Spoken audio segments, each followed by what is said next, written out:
Hello, and welcome to Africa, this enormous and astonishing continent.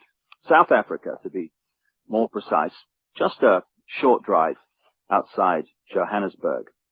And I'm here to talk to a remarkable man, Credo Mutwa. When I first came to South Africa about 18 months ago, within 2 or 3 days, I was introduced to Credo Mutwa. I'd never heard of him at the time, but from the moment I met him, I didn't stop listening and he didn't stop talking for at least 5 hours. And within the first few minutes, I realized I wasn't just in the presence here of a man of great knowledge, and he's certainly that. I was in the presence of a genius, a unique human being.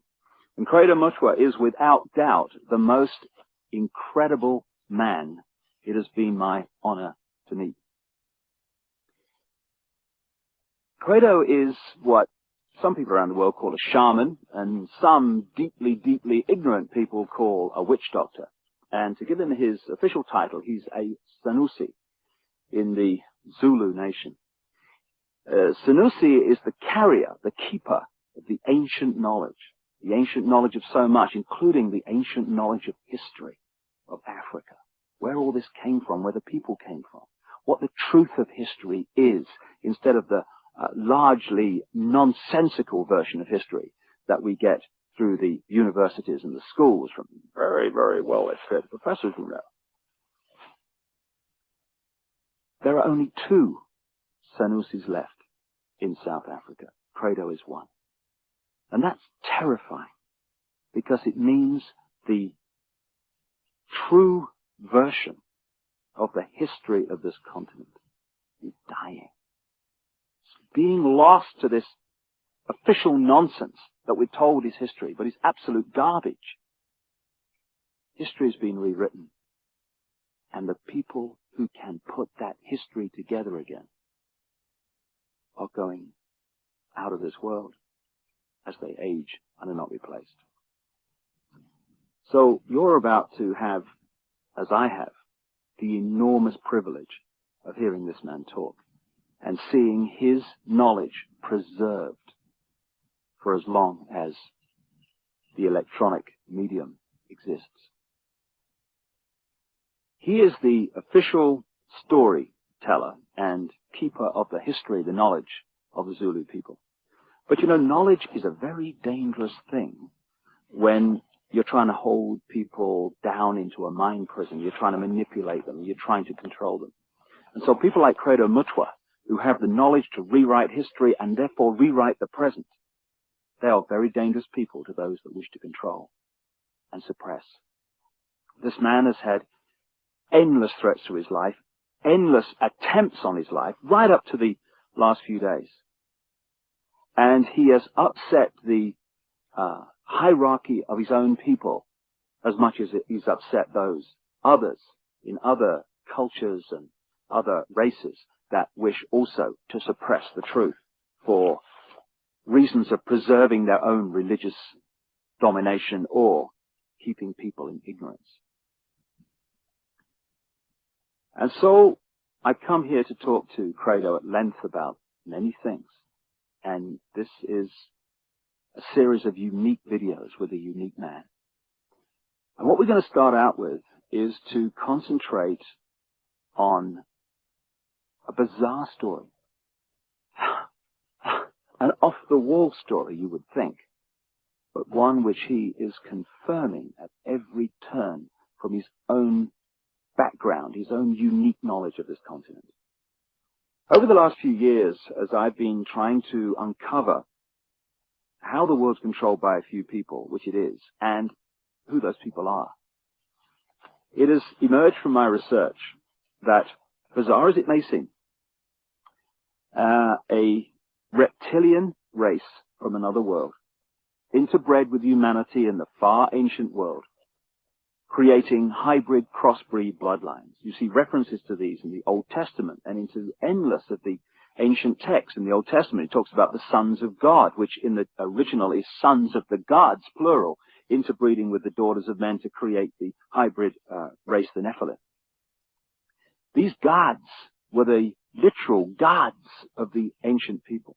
And they used to sacrifice people literally to the gods. And these crossbreed bloodlines, as ancient accounts tell around the world, were put into the positions of ruling royal power in the ancient world. And then, as is happening today, when you do the genealogy of the ruling families and the ruling positions of power in the world, be they the 42 presidents of the United States up to Bill Clinton, be they the British royal family, be the aristocracy of Europe, any of these key ruling elites, the top of the banking system, the top of the global business system, you hit the family lines which go back to these same ruling lines of the ancient world, royal lines, that the ancient accounts say were the crossbreeds between humanity and these reptilian gods. In other words, a reptilian extraterrestrial race has been controlling planet Earth for thousands of years to this day and putting its genetic compatible bloodlines into the positions of power as presidents, prime ministers, banking leaders, business leaders, etc. And this explains so many things, where we get the divine right of kings from, the divine right to rule because of the bloodline, the genetics. Why these ruling families of the aristocracy and the royal families have always incessantly interbred with each other, just as the Eastern establishment families of the United States do, that produce so many presidents and banking leaders and administrators of government in the United States. And astonishingly, bizarre as I keep saying, and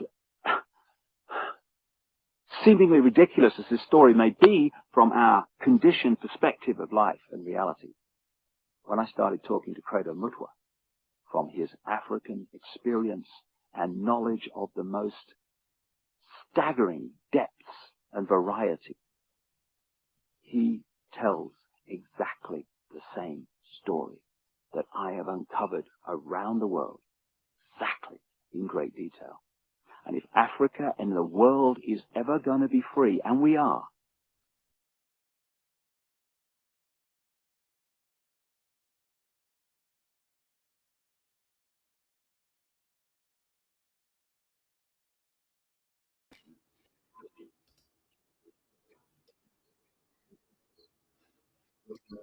in so many cases, because this is the knowledge that only initiates normally get. But as Credo says, the world needs to know this. And so, this is a unique video, and this is a unique man. And like I say, I asked him first about the origin of the knowledge that he's about to pass on. When the white man started destroying our religion, when he started demonizing our gods, when he started ridiculing what we believed in and actually using educated Africans to destroy that ancient African religion, in many parts of Africa, our ancient religion went underground. And there were, call them secret societies, all over South Africa and Central Africa and East Africa and West Africa, where this knowledge was stored and kept by aging guardians, many of whom did not know that in other parts of the land there were other guardians who were doing exactly as they were doing. Now, when I first became a Sangoma, I was already, a person of education. I had entered school as a child of 14 years. And when I became a Sangoma, I was a youth of 16 years. And what my aunt and my grandfather, as well as my maternal grandmother, taught me, shook me to the core of my soul. I found that the mission schools had been teaching me lies about my people all along. Missionaries had told us as children that the only light came to Africa with white people, that before the white men came, we black people had no idea about God. We had no belief in a life after death, and that our people were just a race of savages who used to lie around in the sun, womanize, fight, and drink beer every day. I was suddenly awakened to the fact that Africans had in fact been far greater intellectually than the missionaries were willing to give them credit for. That, like the white men, we had astrology, astronomy, we had surgery. In fact, I found that Zulu surgeons in the early years of the 19th century and the 18th century and even beyond could perform operations which white surgeons were not capable of operating. And the more I learned about my people, the more I wanted to learn.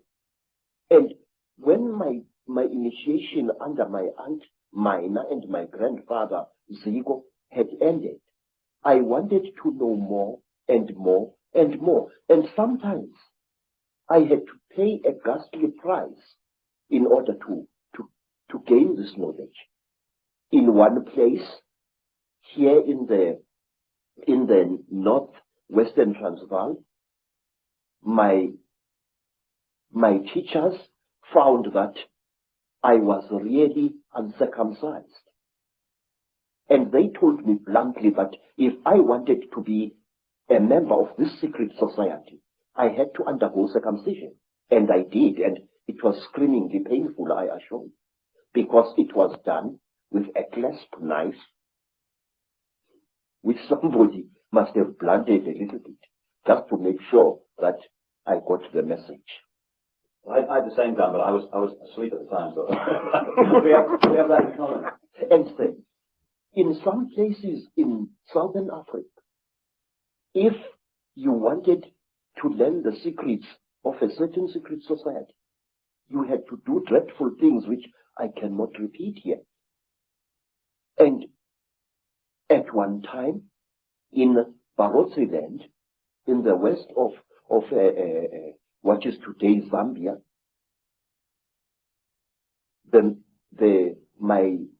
my teacher said, look, how far are you willing to go in order to become one of us? I said, I am willing to go anywhere. He looked at me and he said, listen, educated man, we are tired of people like you.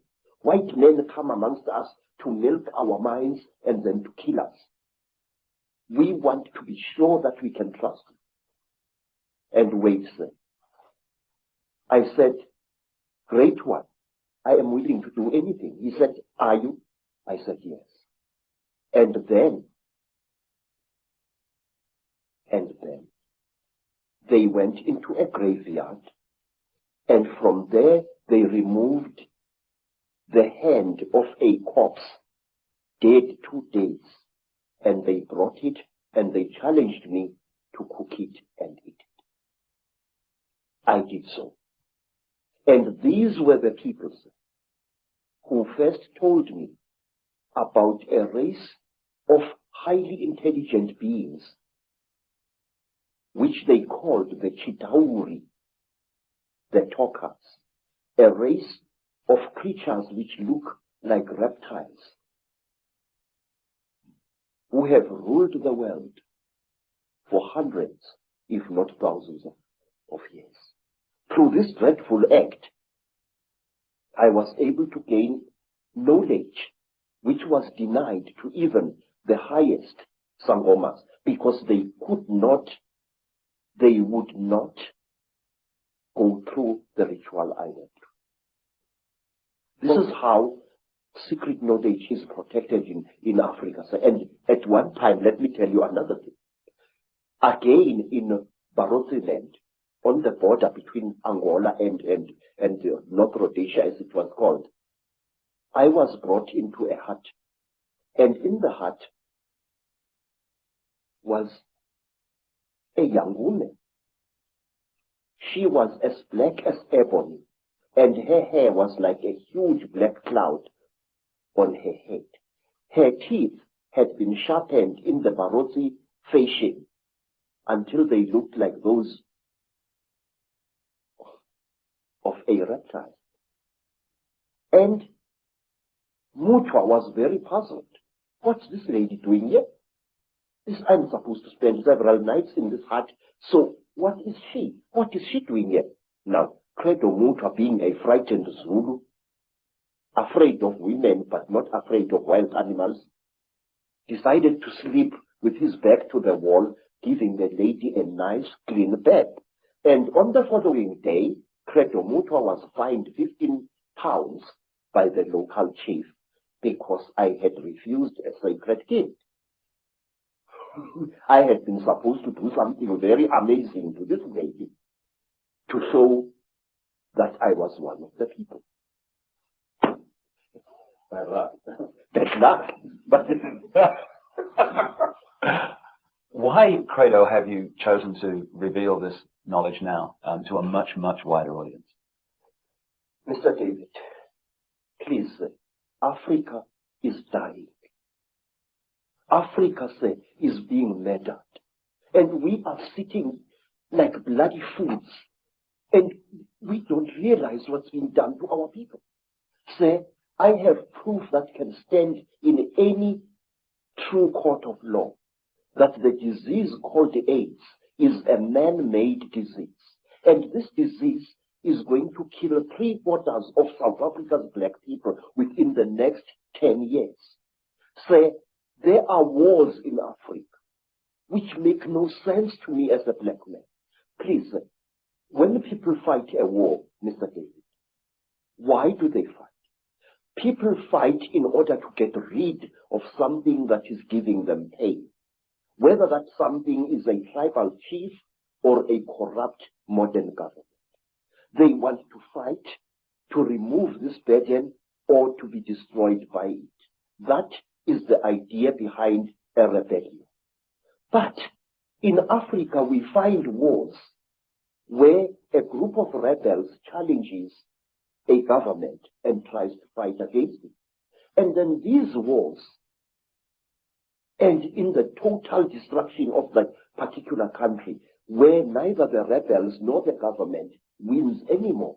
And why? Because you find this force of rebels facing the government, and all of a sudden the rebel army splits into little factions which start fighting each other and not the real enemy. And soon it becomes a situation where everybody is fighting everybody else and the whole thing is getting nowhere. Sir, I say that these wars which are destroying Africa this way are orchestrated by forces from outside Africa. Our people, sir, need development. Our people need peace in Africa. We are basically a peaceful people. We are not warlike. Don't let historians tell you a lot of rubbish. Africa is not perceived by the people outside here as she really is. One, my people are Zulus, as a tribe famous for warrior exploits for many, many years now. But wait, do you know, sir, that Zulu people actually hated war and didn't love it, as historians would have you believe? We Zulu people call war Impi, I-M-P-I, and we call evil Imbi or Ububi. Now the word Impi and the word Imbi come from exactly the same root, which means that which is evil. We call copper Itusi, which means the helper, the frightener away of evil spirits. But we call iron Insimbi, which means the evil metal, the metal of war. Now, When a Zulu went to battle, he spiritually prepared himself for fighting. But when he came back from battle, a Zulu would undergo a ceremony of purification, a very, very painful ritual, which lasted for some 7 days before he was even allowed to touch his wife. But wait for this. In England, we have got the lady Sarah Churchill, Duchess of Marlborough, writing in her diary that her husband, Sir John Churchill, the Duke of Marlborough, after the terrible battle of Blenheim, had made love to her 3 times while still wearing his top boots. Wait, sir. Listen to that. Here is a man coming into his tent or whatever it was, with his boots still stinking with the blood of horses and the blood of men, and probably with human flesh still attached to the soles of those boots. Here is this man making love to his wife. What kind of attitude is that? That a man would come smelling of death and destruction to desecrate his wife in pre-torrid sessions? We never did that in Africa. We hated war. And furthermore, our people, the black people of Southern Africa, are accused of having been a male-dominated society. Absolute bloody poppycocks. Zulus were a female-dominated society. And if you want proof of that, ask yourself, who killed King Shaka? Who planned Shaka's murder? 2 women, twins, Mama and Mkabai, Shaka's aunts. Who was the greatest advisor of King Shaka? His mother, Nandi. She used to plan every one of Shaka's military campaigns, right down to the last detail. So, everywhere in South Africa, our word for great also means female, but that is something we shall discuss at another time. So, Africa is being murdered, and a race of people which once founded some of the world's greatest civilizations is being cruelly exterminated, and our politicians appear to be hypnotized as like a little antelope hypnotized by a python. Don't our leaders know what is going on in Africa? I'm going to talk, sir. I'm going to talk and I'm going to reveal and damn the consequences. I am not a brave man, but it's high time somebody stood up and exposed the conspiracy around Africa and her people. So let's start looking then at the force that is the common theme through all this history to the present day that's been manipulating these highly malevolent, highly destructive situations. My own researchers around the world have certainly focused in on the fact that there is a force, not of this world, shall we say, that is the common theme. What is your experience and your knowledge of an extraterrestrial involvement in the history of Africa?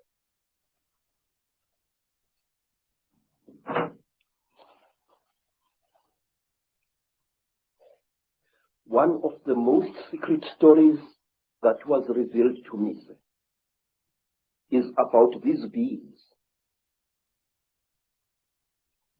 This story was revealed to me first in Barotseland, then in the country today called Rwanda, once known as Rwanda Urundi. Then I learned about this story at that time on the foothills of Mount Kilimanjaro. This is the story, a story you find throughout Africa. There was once a time when the blue sky was invisible, when the whole world was covered with mist, when you could not see the sun as it is now. You only saw it as a splash of white light moving slowly across the sky. At that time, there was an eternal drizzle every day of the year. At that time, people could not see the stars. People only saw the trees growing trees which were very, very big. There was no desert at that time, only jungle everywhere where you went. At that time, sir, people were what we call in Zulu, ngubili. A human being was both male and female in one body. And out of the sky, one day, came terrible objects. They were like gigantic bows made of huge gleaming gold. They were shaped like bows without strings, and they were bigger than the biggest mountains. They came out of the sky, bringing great noise, black smoke, and fire with them. And out of those huge objects came them. At that time, sir, human beings could not speak. We had no gift of language at that time. And people had, however, great mental power.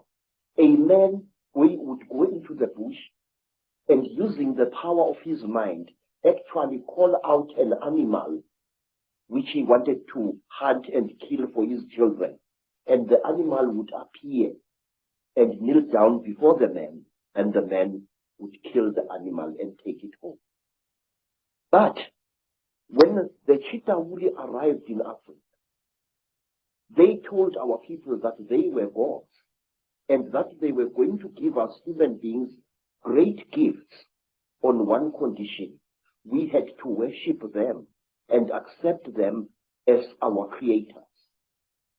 Some told our people that they were our elder brothers and that this earth had produced them generations ago. And they said they had come back to the green womb of their mother and that they were going to make us into gods. What they did, they created a very strange pair of caves in the land. They dug 2 caves. In one cave was a green light, in another cave was a red light. And they drove human beings into these caves. And each human being had to choose which cave the human being wanted to go into. And those who went into the green cave came out as women. And those who went into the red cave came out as men. And then the talkers, the Chitauri, told our people that now they were perfect. But the moment the first men saw the first women, a terrible row erupted. The women hated the men because they looked between their legs and they saw what they thought were snakes dangling between the legs of the men. And the men hated the women because they looked on their chests and they saw these big things. What they were, they did not know. And then the Chitauri laughed. It was to them a very, very big joke. And then the Chitauri said, if you serve us, you wretched little human beings, we are going to make you into gods. And the human beings agreed to serve the Chitauri. And the Chitauri gave human beings a second gift, the gift of language. People started talking with their tongues where they had talked with their minds before. And there was a big rubbish starting again, because this man did not know the language of that man. And when this man greeted that man, this man thought that he was being insulted, and so a lot of murder and culpable homicide started taking place all over the world. When our people were given language, they found to their horror that they had lost much of their mental powers. They had paid a terrible price. But the Chitauri were now the masters of human beings. They made them, the human beings, to go into holes in the ground and to mine metal, gold, copper, tin, all kinds of metal. The Chitauri forced our people to mine.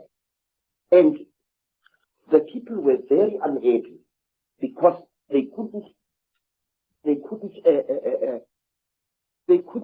cope with the new sexual differences which were there now between men and women. And then from amongst the Chitauri came a very good female Chitauri. Her name was Mai Nzarantwari Samahongo. Mai Nzarantwari Samahongo was the senior wife of the terrible chief of the Chitauri, Umbaba Gorontwari Samahongo. She was sorry for human beings, this great reptile lady. She said to the poor people, "Ow, you are unhappy." And the people said, "Yes, great one. We go into the holes every day, we dig the stones and we bring it to the gods, but we are not happy." And Mai Nzarantwari scratched her scaly chin and began to think and to think. She was terribly ugly. Her eyes were awful, like lights in the darkness. But she had mercy in her heart. And she taught the men and the women how to make love. And she said, "Look, we divided you into males and females. Now this action is going to bring you together." But it did not. Because anyone who receives a gift from the Ntwari, the children of the python, is always in trouble.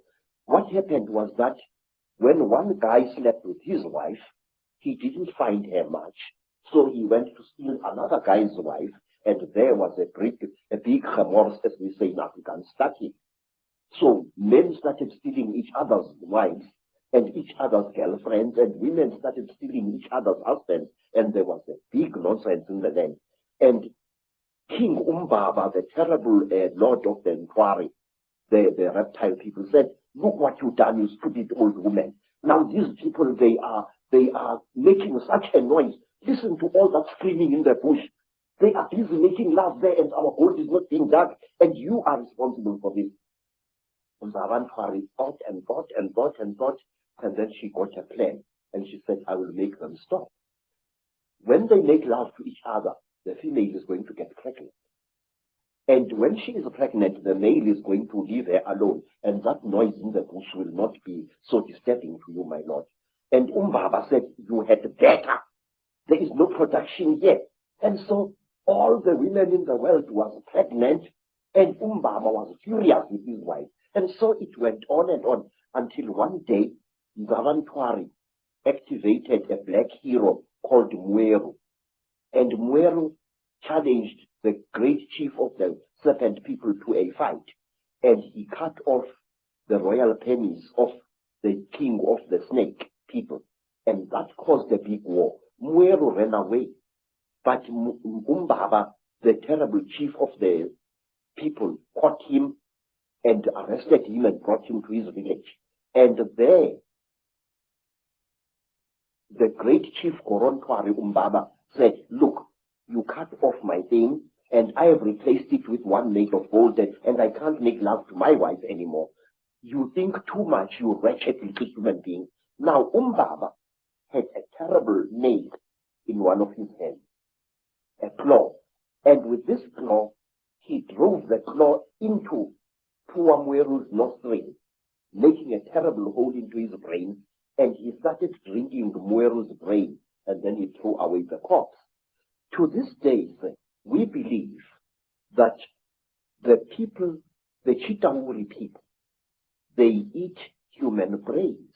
And strangely enough, scientists have found skulls where the human brain has been removed and eaten by someone or something. Well, hearing you speak here, so many things come to mind. First of all, you're saying that telepathy was the key form of communication for the Chitauri, the Reptilians can. Yes. And I guess it's like a muscle. When you use it, it gets more sensitive and more powerful. So the more you use your telepathy, the more powerful your mind got. And then when language came, it almost brought us into this three-dimensional world and disconnected us from that mind power. Yes. And it's also interesting that the story that you talk about, the language being given, and then the different languages being given. Of course, that turns up in the Old Testament, in the Bible. It turns up in stories all over the world about the fact that we were divided by language, so we couldn't communicate. And as someone who publishes books, I know today how difficult it is to communicate in books when you've got endless different languages. So it's been a brilliant form of control for a long time. Yes, sir.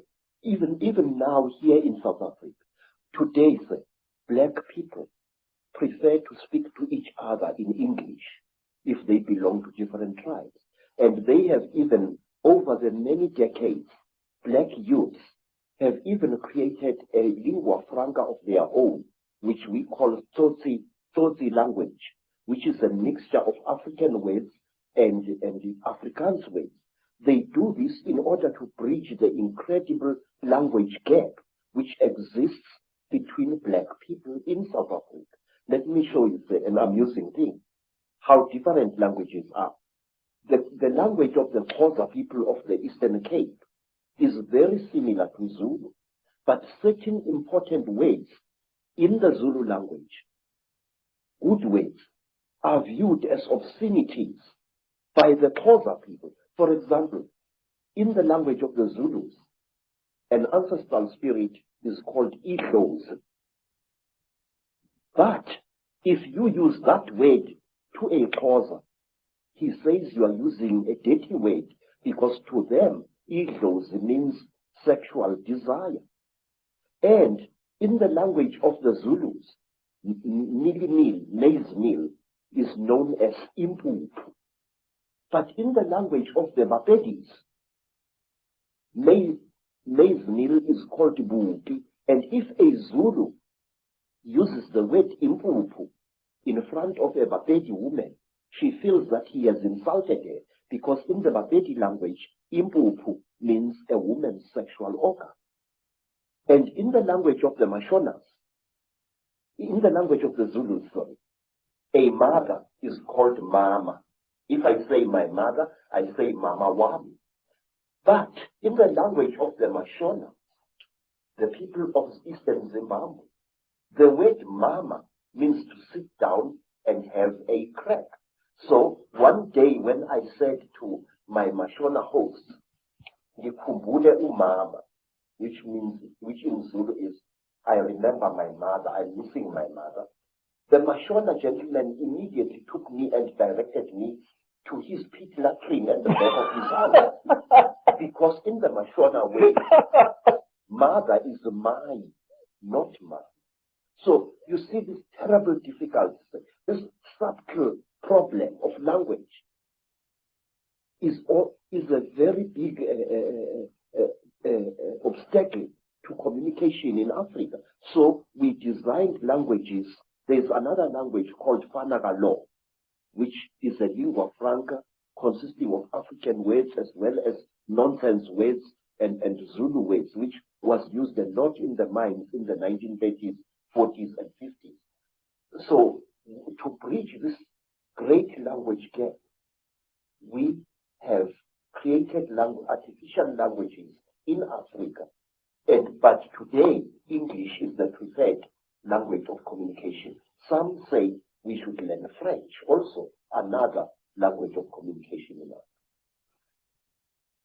Some of the problems of language can be funny, but it is the same situation, the divide and rule, that is actually, in other expressions, created this tremendous turmoil in Africa and other places in the world. And we're looking from my research, and staggeringly hearing you talk, you're saying exactly the same as I've come across. It's incredible confirmation that a reptilian race from another world has been behind the manipulation of humanity for a very, very long time. Now, what do these Chitauri actually look like, the reptiles? I'm not a good artist. You're better than me, that's for sure. But this is how we believe the Chitauri look like. They were created in this. You see, sir, you white people say that there are alien beings on this earth. No, you are wrong. The earth in which we live has produced 24 different races during its long existence. Please, this is how a Chitauri looks like. It stands about 11 feet high. It is a very slender being which seems not to have a bone structure. Its fingers have no joints. They are more as if the bones in here were flexible. Some of the Chitauri have got 3 claws with a thumb. Some have got 6 claws with a thumb. And some of the Chitauris have got horns on their heads.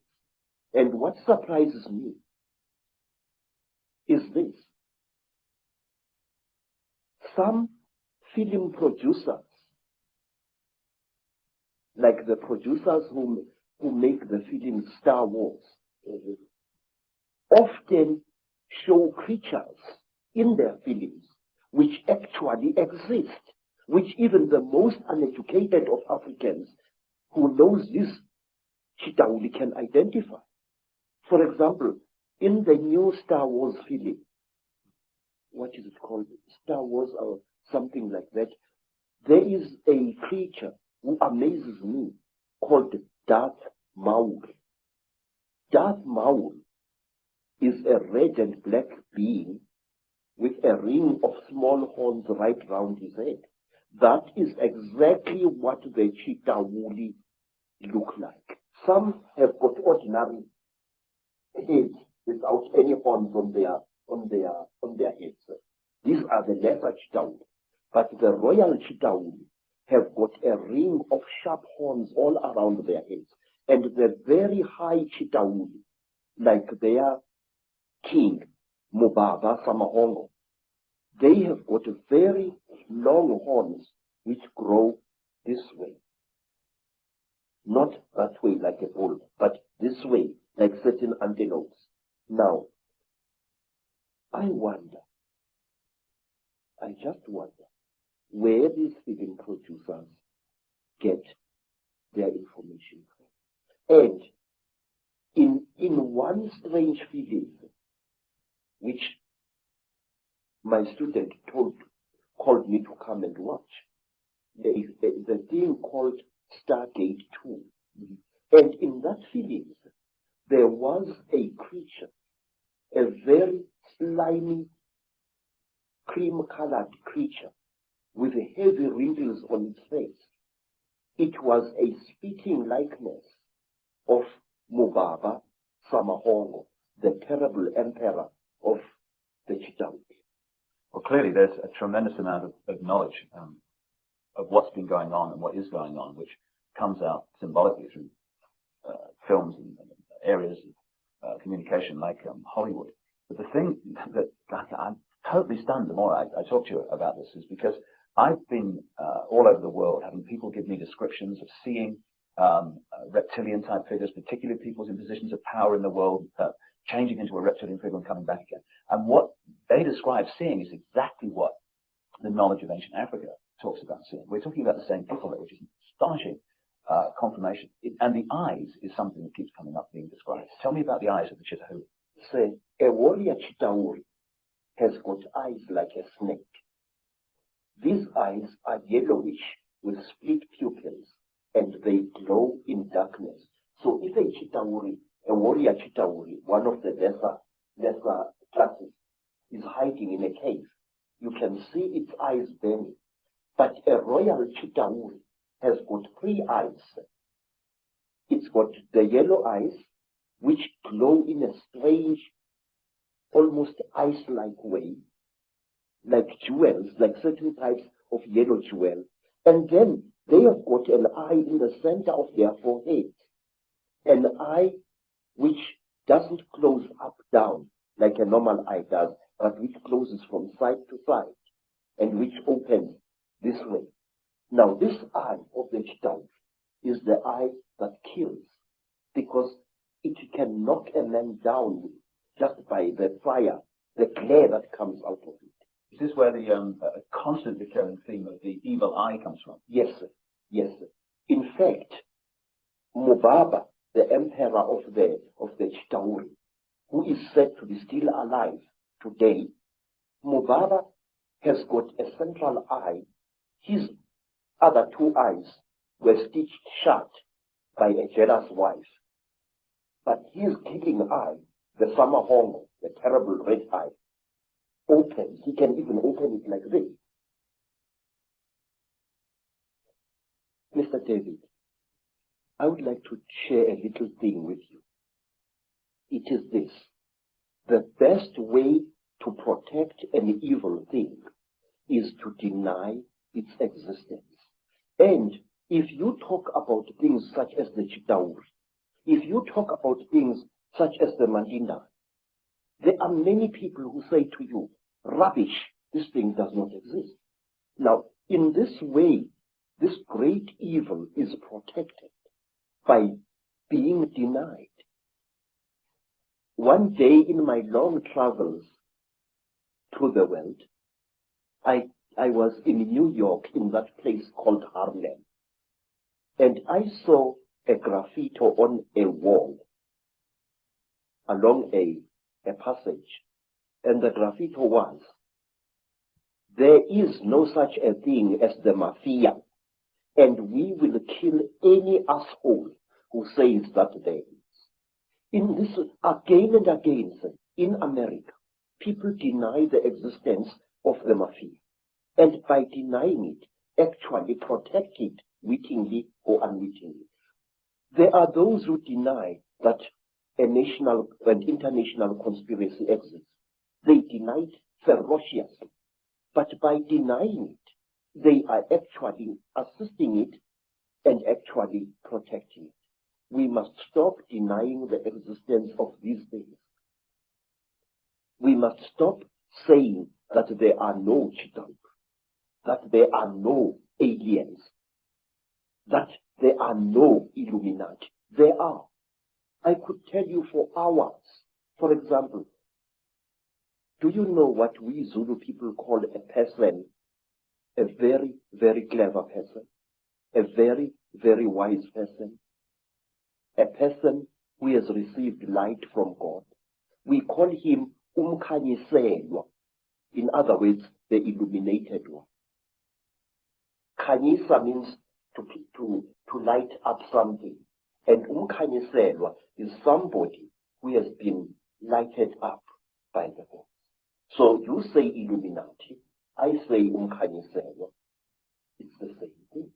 And my research very clearly, and again, you're right, there's tremendous denial of this is a fact. Even among conspiracy researchers, there's tremendous denial that the Chitauri, the reptilians, and the Illuminati are actually the same thing. Exactly, sir.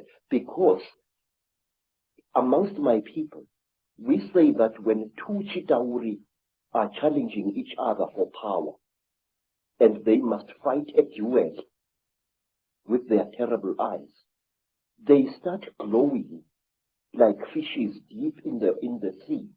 And the faster they glow, the angrier they are said to be.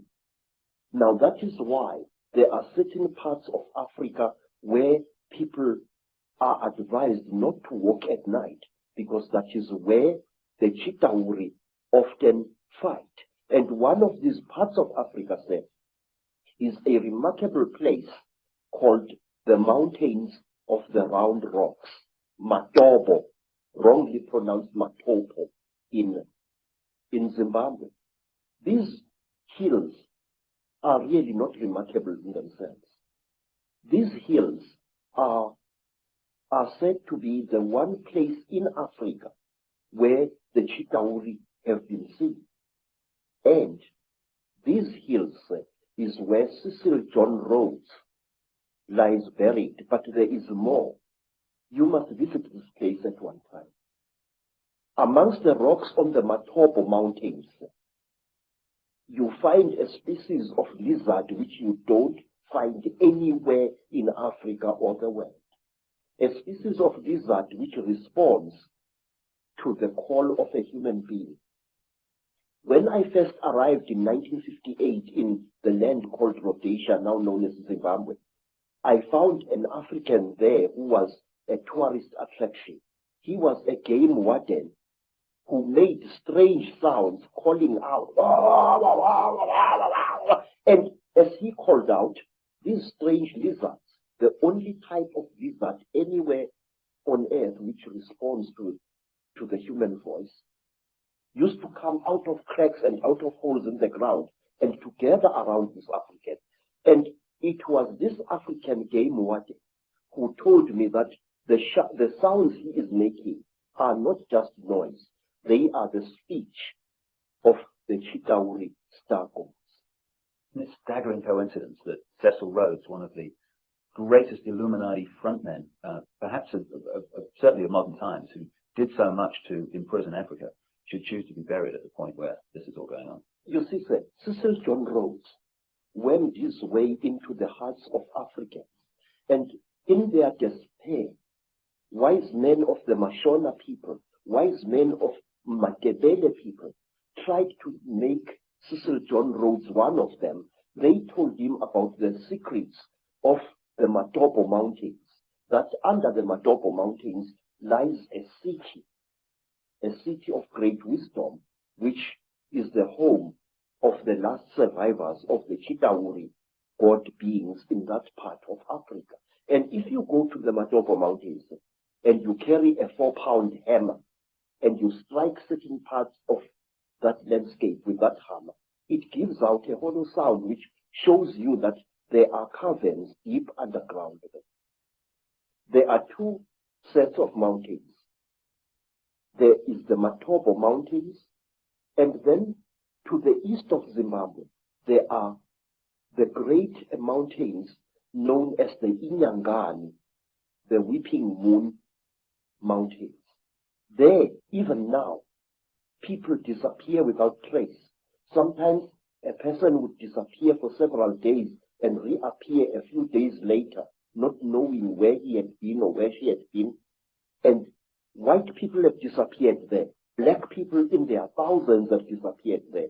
It was there that I also went missing for 4 days in 1959 in one of the most traumatic experiences of my life.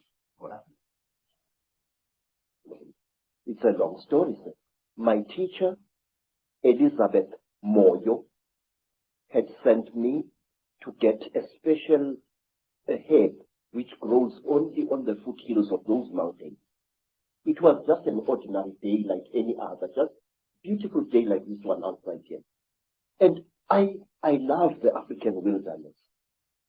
I'm at home in the bush, especially in the days when I was still in good health.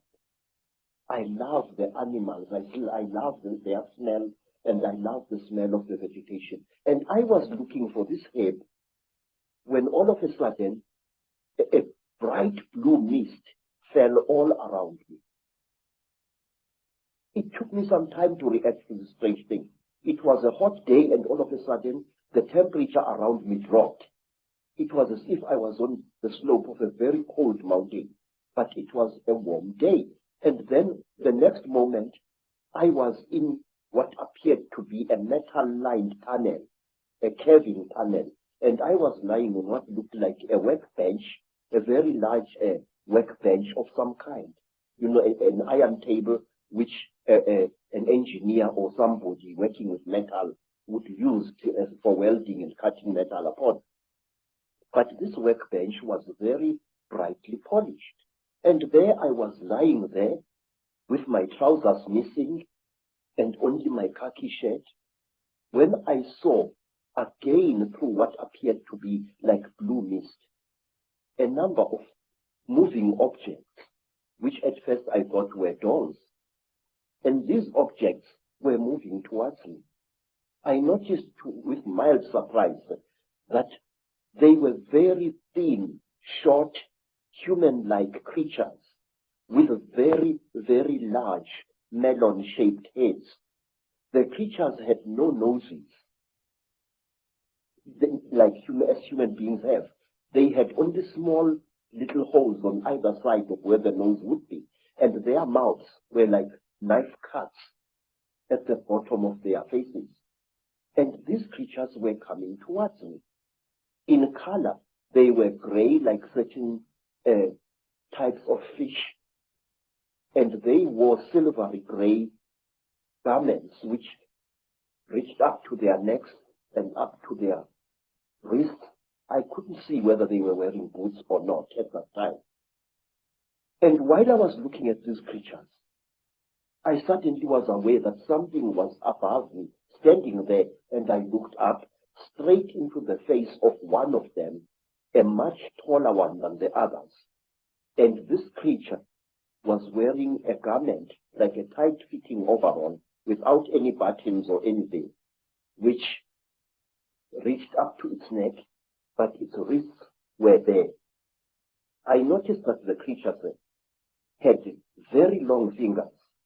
Its fingers had and each of its fingers had an extra joint, and it ended in a claw, a black claw like that of a chicken or a certain kind of bird, and that its thumb was not here, but here in the middle of the hand. And this thing was standing above my head and looking down at me, and I was looking at its eyes, which were very strange indeed.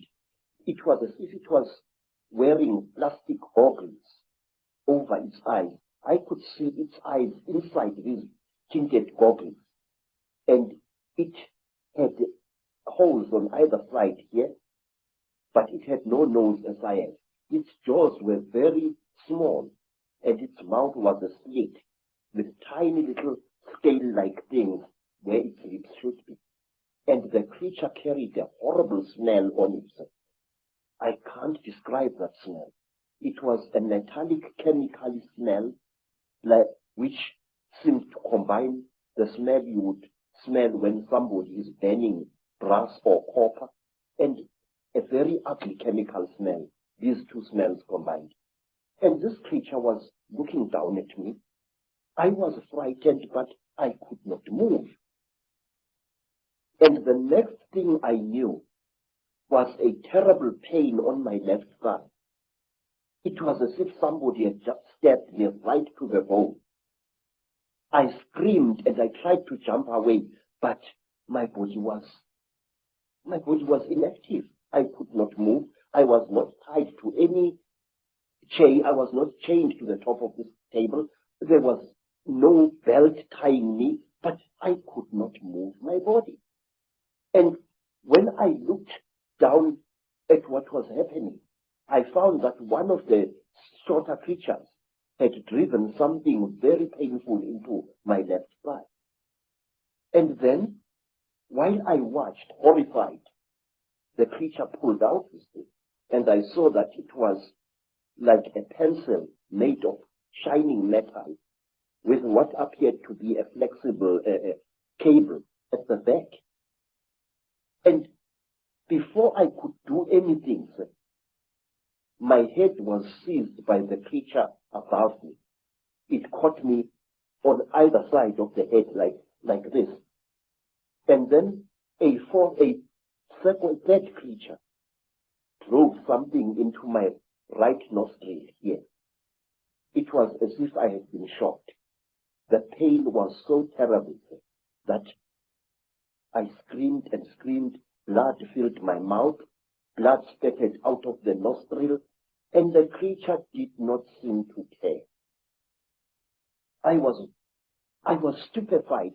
The pain was so intense, so terrible.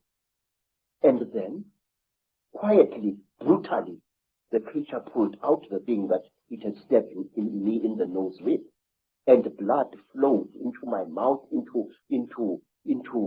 out of my nostril, and I was choking. And then the big creature coldly turned my head this way, so that blood came out of the mouth, and which gave me some kind of relief.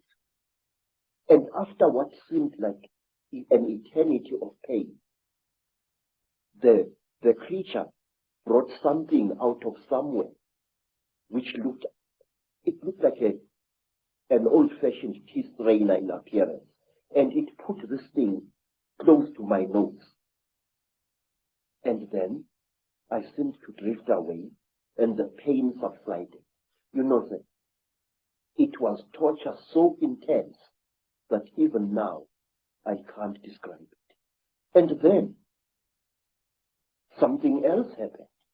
A fourth creature started rummaging between my legs, and it pulled out my organ of manhood and stuck something into that.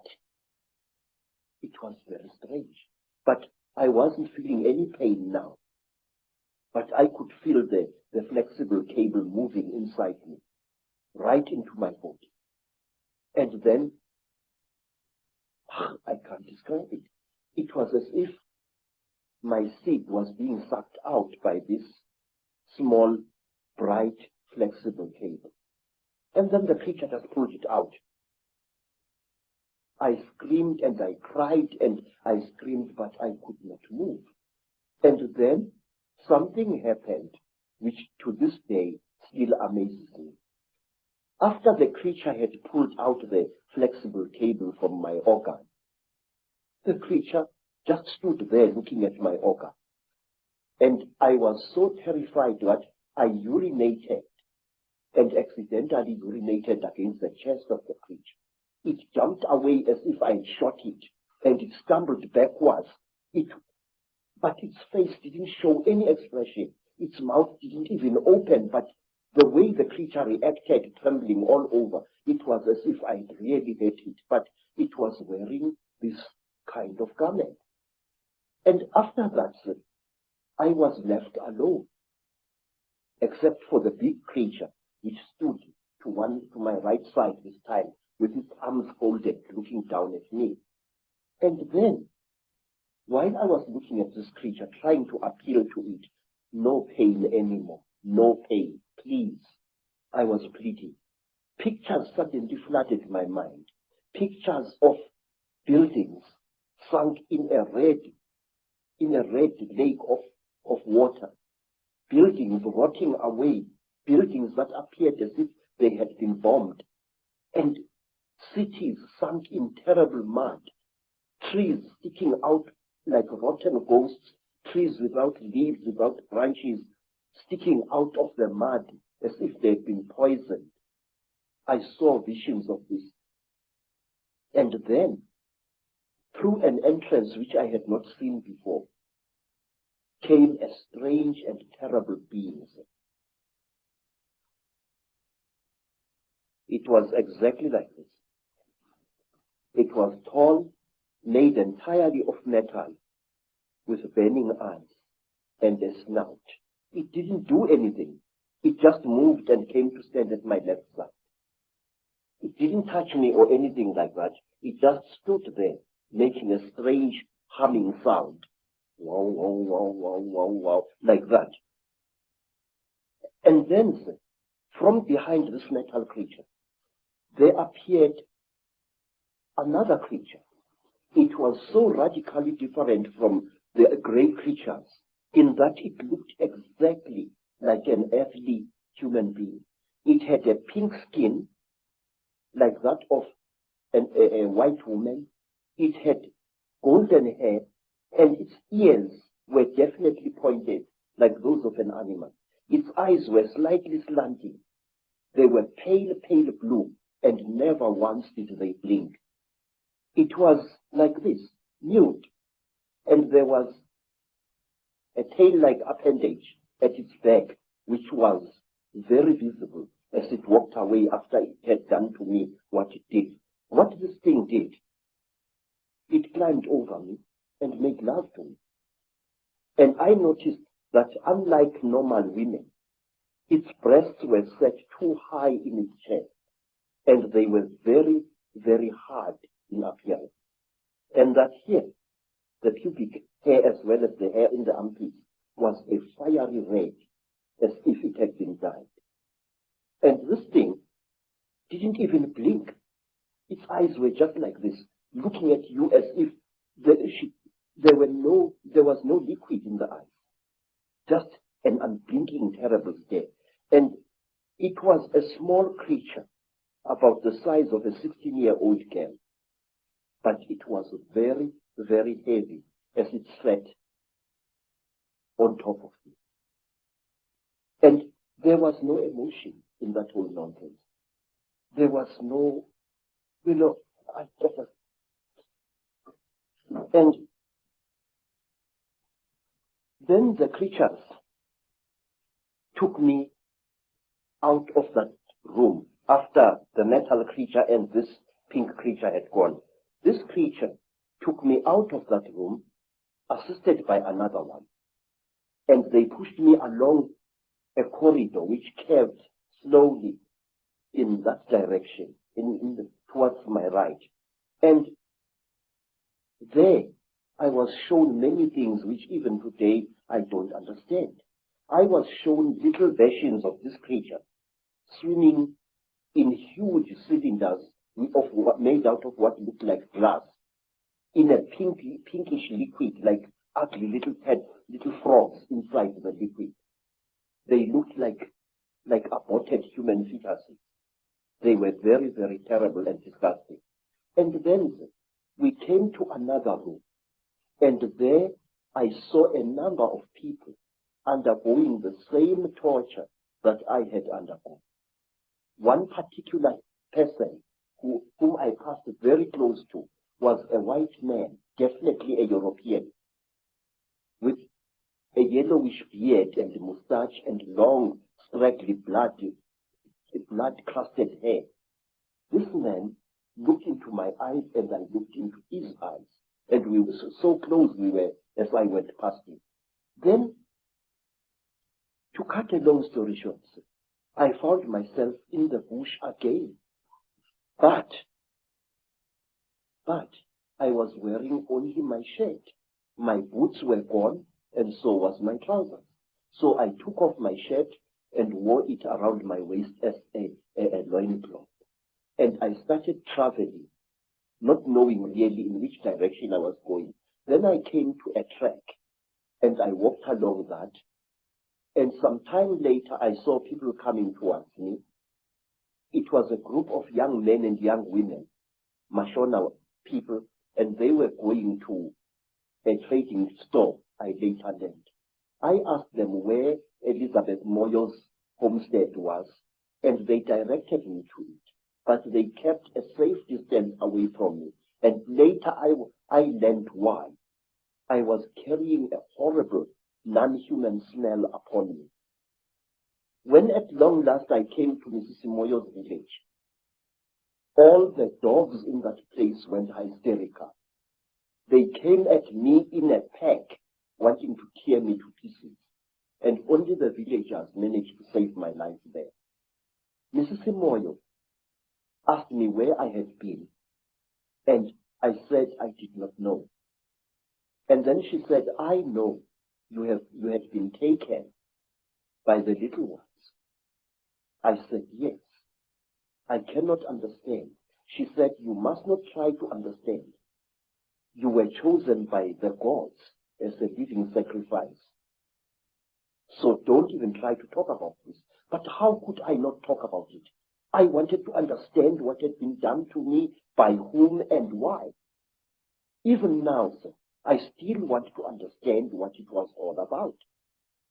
And many years later, I met a remarkable white woman, Elizabeth Clara, a famous South African woman who had worked for British intelligence during the war, and who, we are told, had been impregnated by a being from the stars, Icke. I asked Elizabeth, what was the meaning of the strange thing which was done to me? Because since that time, I had come across many black people, well over 200, who had been through the same torture as I. I had come across many black as well as Cape-colored women who had been mysteriously impregnated by the same creatures that I had gone through the hands of. And let me tell you one other interesting thing before I forget.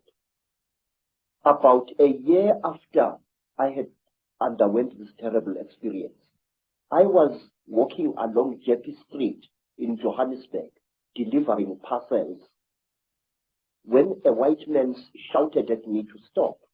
I stopped.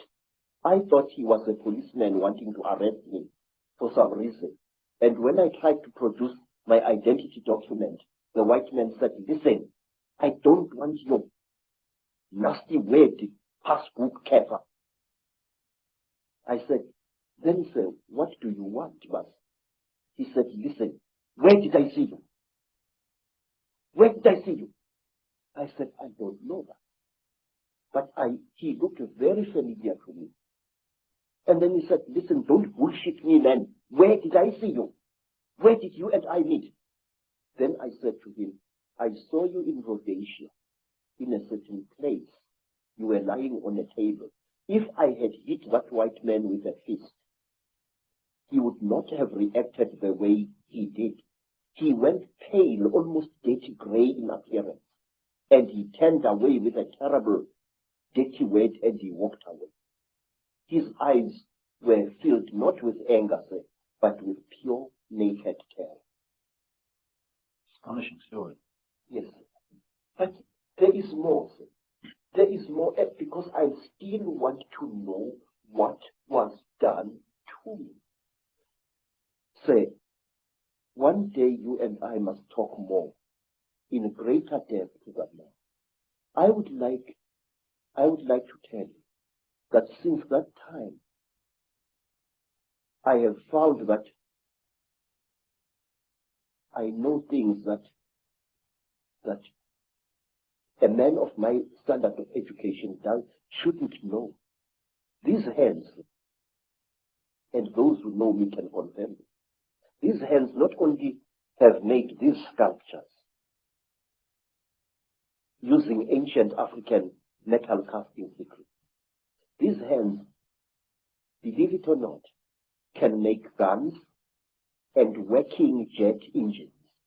And one day I wish you to come back to South Africa and I will show you one of these things. I know things which I shouldn't know, and it started at that time.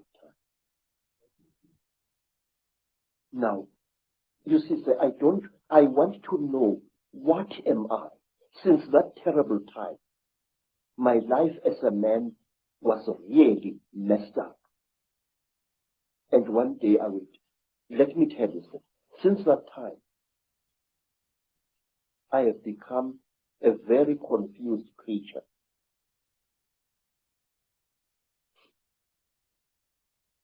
It's embarrassing, really. But since that terrible day, I became bisexual, which to me as an African is very, very disgusting. Since that time, my mind doesn't seem to be my own.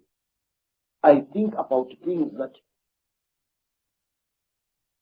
a man like me shouldn't bother himself about. I worry about people. It's sickening. I have ruined my life because of worrying about people. I feel that I want to take every human being on this earth by the shoulders, shake them roughly and say, listen, Pastor, there is more to this earth than you think. Say, I have seen the Chitauri. I have smelt them. I have had personal experience of these. And there are people who claim that these creatures are gods. There are people who claim that these creatures are experimenting on us. That is a lot of rubbish. These creatures are harvesting us. These creatures are not aliens, Mr. Icke. These creatures are sexually compatible with our women. And what does that tell you? It tells you that they came from here. They are part of us. And this makes them all the more dangerous. They know us very, very, very well. They know the great weaknesses of our minds, just as they know the great strengths of our minds. They operate in what I call the gray area of human existence, that side of our lives which we don't want to acknowledge the existence of. They create, African tradition says that the Chitauri, where they engaged God himself in a terrible war, and God defeated them, the real God, Ngulungu, the creator. God defeated them, and he closed their mouths so that they are unable to talk or to eat food anymore. But we are told, sir, that the Chitauri fatten on the energy that we human beings give them. They make us to fight each other. And when the whole land is drowning in death and fear and terror, when hundreds and hundreds of people are angry and afraid, the Chitauri get fat because they eat that what we call the dark power, which is brought about when human beings destroy the planet on which they live. Yes, sir. Very, very intense human emotion. We are told, for example, that if you see a Chitauri walking through the bush or just standing there and looking at you, and you are accompanied by your wife or your girlfriend, you must immediately make love to that girlfriend and release as much emotion as possible, and the Chitauri will be pleased and will walk away from you and not harm you. And another thing, sir, we are told that the Chitauri eat energy which is generated when hundreds of human minds or one human mind starts thinking at certain levels. We are told that the Chitauri want us to think at certain levels. Yes, sir. And they reward us with long life. May I ask you, sir, have you ever thought, as a thinking person, why is it that in the great universities of this world, you find professors who think at certain levels and who live unnaturally long lives? Albert Einstein, Raymond Dart, Robert Broom, all these professors live a long, long time. And my Aunt Mine, the last Sanusi in South Africa other than myself, is as active as a young girl, and yet she's close to her 99th year of life. My stepmother, Rose, she has lost nearly all her children, and she is still alive. Extreme longevity is the reward with which the Chitauri reward you if you think at certain wavelengths. The description of your abduction clearly is describing what has become known as the Greys, what I think is also known by some as the Ant People, the grey figures with the big black eyes. How do you think they connect in with the openly reptilian? And do you think that the black covers at the eyes are covering some kind of reptilian truth? Say, the so-called grey aliens are actually the lackeys and the servants of the Chitauri. If you see a Chitauri and you see this, there is very little racial difference. In fact, I will even go so far as to say this, that these creatures are actually the offspring of the Chitauri. The way they gather substances from human beings and from animals, the way they are the forerunners of the Chitauri in any place. And if you are very close to one of these creatures and you look into its goggle-like eyes, you will see round eyes, Mr. Icke, beyond this black goggle-like stuff.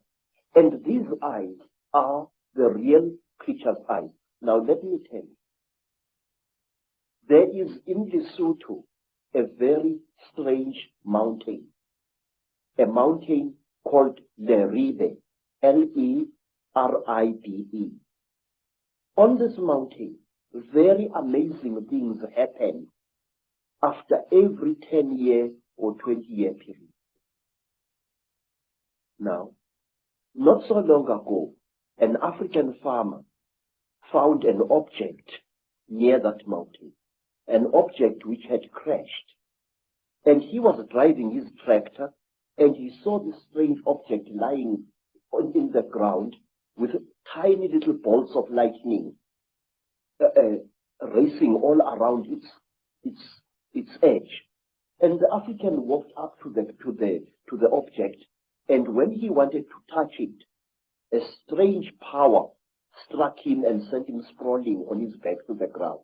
The African got onto his tractor and got out of there.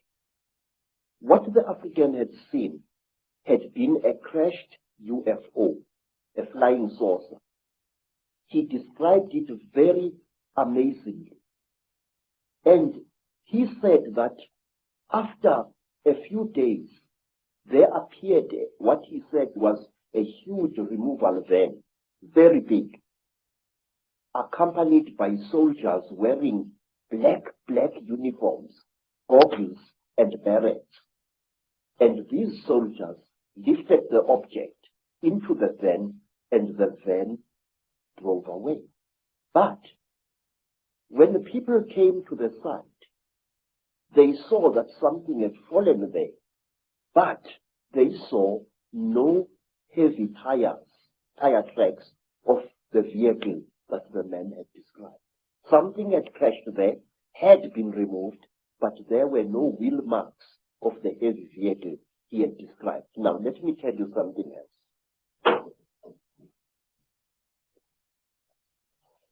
It was in 1958. In fact, I think that the incident I'm going to describe to you, sir, is somehow connected to what happened to me in 1959. I'm sure of it. A friend of mine in Lesotho called me. He said that he had something very important and that we had to share this. He said, please, I must come to Lesotho. I must come. And I went there. And then I found that he had dug a hole at the back of his hut. And he asked me that he and I and his second wife should go into this hole on the night to come and there to share something very, very holy. Well, we went down the hole. We used a broken ladder. And there inside the hole, we ate small pieces of something. He told me to chew these things very thoroughly, as they were quite hard. I still had teeth in my face at that time. And I chewed and I chewed and I chewed and I chewed. But I noticed that what I was chewing was some kind of dry substance, and that it had the same taste that you would feel in your mouth if you sucked a copper penny. It had that coppery taste, like as if you were sucking an old copper coin. And then we left the hole and we went into his house. And on the following day, we all became terribly ill, very, very ill. Our skins erupted into a rash. It was very, very painful. It was very, very itchy. We bathed with urine trying to take the itching away, but it failed. We bathed with sheep dip, and it failed. And in the end, I could no longer breathe at all. My tongue appeared to swell many times its size. And then I got so sick I could barely open my eyelids. The skin was itching like mad, and I could barely breathe. And as the days went by, it was about a week, but it seemed like 100 years, slowly the rash subsided. And my skin began to peel, as did my friend's skin and the skin of his wife. We were very, very, very sick. And when I could speak, I asked him, what was the thing that you gave me to eat? This is the thing that has made us so sick. Why did you do this, my friend? He said, look, what we shared was something that can only be eaten while you are hiding in a hole. And that thing is the flesh of a god. I said, God? He said, yes. I said, but I am sick now. He said, wait, you'll recover. You either die within 2 days or you recover. Now we are going to recover because we are still alive after 2 days. Mr. Icke, I can't describe to you what happened next. I wish you to imagine that you are sick, weak, and feverish. Suddenly, you get stuck, staring, raving, laughing mad. We started laughing. It was utterly incredible. What had made us what had caused the laughter, we did not know. But we laughed for hours, all three of us. And then, when our jaws couldn't laugh anymore, a new thing happened. My friend's eldest daughter gave us all water. And when I drank that water, my sense of taste was so heightened that I was utterly shaken. Ordinary water from a mountain spring tasted like, I don't know like what, like wine, like something out of I don't know where. My taste buds must have been souped up somehow. And then another feeling, which I cannot describe, fell over all of us. It was a feeling as if we were one with the entire universe. When I looked at a tree outside my friend's homestead, it was as if that tree was a multicolored living rainbow. When I looked at the mountain far away, my sense of sight was so intense that I could see colors beyond colors. I can't give you any other description. And then afterwards, I was very weak, but with a monstrous appetite. And then I left my friend's homestead and returned to South Africa. Every step of the way, I seemed like a person reborn. It was a feeling that no words can describe. And when I asked my friend by letter afterwards, what was this God flesh? He said it had been the flesh of a puana. Yes, sir. People who say that these things don't exist at better think again. They are tangible, they are smellable, and furthermore, they are edible if you are willing to take the risk. In Africa, we have an ancient custom whose existence many people deny today, that anything that claims to be a god should be eaten. There are places in Africa even now where if you are a spiritual person and you are sick, well, let me tell you what happened to me in the country today called Zaire. I got sick. I was undergoing yet another of my 7 initiations. And I fell sick from very bad running stomach. And I was so sick, everything that my friends, white friends and black friends could do, failed to help me. And then, one night, some of my teachers came to me and requested that since I was going to die, would I please allow them the honor of eating me after death?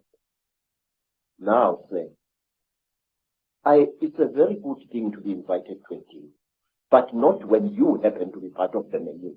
And I recovered so quickly that I escaped from that area in one of their ramshackle buses, and I never went back. Thank you very much. Fear can be a wonderful medicine sometimes, and it was with me. Do you think, Credo, that those senses that you experience, that really heightened sense of everything, of oneness, of whatever, are the very senses that the Chitauri have manipulated out of us? I do, sir. I do very much. They were senses like no human being possesses. May I add, no human being possesses anymore. It was as if at one time a voice was speaking in my head, a very amazing voice. And after that, my powers of prophecy were intensified. This is what I think. We human beings are holier and more wonderful than we think we are. And I feel we lost something at some time in the course of our development, or shall I say, in the course of our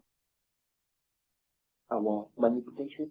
Credo, this is fascinating information, which I'm sure many people in the UFO research community will be very, very interested in. That is that these grey extraterrestrials, or grey figures, whatever they are, don't actually really look like that. They're almost in disguise. Yes, sir, they are. And I will tell you what. Grey aliens have died in various parts of Africa. They have been killed, and they are very, very quick to recover the bodies of their friends, which have fallen out of their crashed spacecraft. But sometimes African Sangomas steal these bodies before they can be recovered. And believe me, sir, I have heard and I see that butchering a corpse of one of these creatures is extremely hard work. What you think is the skin of the creature is actually a tight-fitting costume that the creature is wearing. Under this grey costume, the creature, say, is pinkish white, like a freshly skinned animal, and its eyes are round with split pupils. These are goggles which the creature is wearing. Now, how do I know that? In order to dismember a creature like this, incidentally, we call them mandindane in Zulu, which means the tormentors, the torturers. In order to dismember a creature like this, you need a brand new axe from the trading store, a heavy axe sharpened to a razor's edge in order to cut through the creature's skin. The creature's skin is not adhering to the flesh. You know, my skin is clinging to my flesh, yes? But the creature, there is a gap between the creature's flesh and its supposed skin.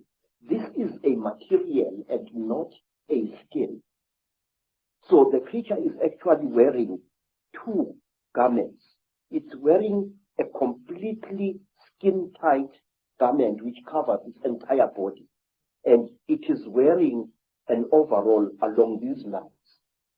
Very often, there are no gloves. And here, to cut up a mandindane, you need very, very sharp iron.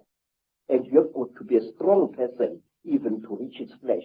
But once you have cut through the cover, the close-fitting covering, you can just open the whole thing and see the dead creature's flesh underneath it. Yes, sir. It is. I will tell you how the creature looks like without its grey skin. It is like certain types of tropical fish. It's like the belly of that type of fish that is fried in South Africa to make fish and chips. That grey fish, that long grey fish. The texture of its real skin is like that. But the blood vessels are very close to the surface. In fact, not so long ago, Mr. Icke, right here in South Africa, several hundred school children, some black, some colored, were terrorized by a creature they called Pinky Pinky, a creature which looked as if it had been skinned alive. That was a mandindane without its skin or costume. It's interesting when you're talking about the black eyes of these greys being a cover for something, and then you have the stories of the men in black who seem to interact not very positively, to say the least, with people involved in UFO and UFO investigation stuff. And these men in black have these black goggle-like sunglasses, which are almost a mirror of the same. Exactly, sir. But let me tell you that over the last 100 years or so, the men in black have become westernized, in Africa at least. In old Africa, if you killed a Mandindan, one of these, you were visited by terrible beings who wore long black robes made of animal skin and deep hoods over their heads. And these creatures used to wear white masks with very, very terrible looking black eyes painted on them. They were called Izilo Zengubo, the beasts of the blanket. And may I tell you that these terrible beings, our African version of the Men in Black, used to play an important part in the choosing of certain kings in South Africa. That is one of the stories that I wish to tell you in greater detail one day. Whenever you have harmed a Mandinda, you received a visit from Men in Black. And one of my uncles was a night watchman just after the Second World War. And he saw what he thought was a burglar breaking into a factory which stored surplus army property. And he threw his knobkiri at this figure and hit it very hard. The creature fell behind some boxes, and then and only then did my uncle, a tough old Zulu, realize that the thing he had brought down was not a human being at all, not a young thief, but a Mandinda. My uncle threw down his second stick and ran screaming out of the factory. And not long after that, because my uncle had taken from the creature what he thought was his bag, he took the bag with him to Alexander Township after he had run out of the factory, but he could not open the bag. And while he was sitting in the shack in Alexander Township, just near Johannesburg, there arrived at his shack two white men who posed as detectives. And these so-called detectives told my uncle's common law wife that she must give to them the bag that my uncle had taken from the little man. And she did, and they vanished. What I'm trying to say, Mr. Icke, is the richer we become, the more we behave as the Chitauri are said to behave. Some of us, when they acquire a lot of wealth, start consuming metals and other minerals that they really do not need, which, however, if you study the story of the Chitauri, you are told that the Chitauri use these minerals and metals as medicine. We are told, say, that the Chitauri, when they get sick, smear their bodies with gold dust, which gets absorbed into their skins and they become all right. May I point out, it was once the custom of the Mutapa kings of Zimbabwe, the men who built the Zimbabwe rings, that on certain rising of the day star, the priest king would be smeared from head to foot with gold dust, and sometimes he was ritually sacrificed on the top of the wall of the Zimbabwe fortress. And to my amazement, when I visited South America, I found that the ancient Mayans had exactly the same custom where a god king was smeared with a mixture of fat and gold dust.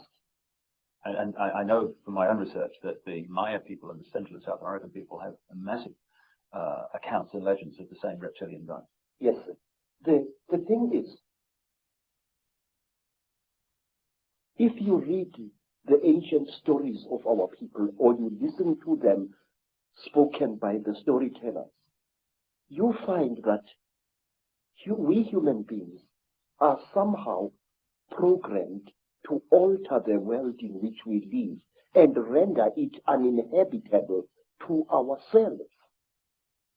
We are told, say, by the griots of Nigeria, by the griots of the Dogon people that at one time, a few thousand years ago almost, the entire Sahara Desert was not a desert at all. In fact, photographs have been taken of the certain parts of the Sahara from high up, which show ancient irrigation systems where there is now wind-blown desert. Question then, are we being used as instruments for the destruction of our own species?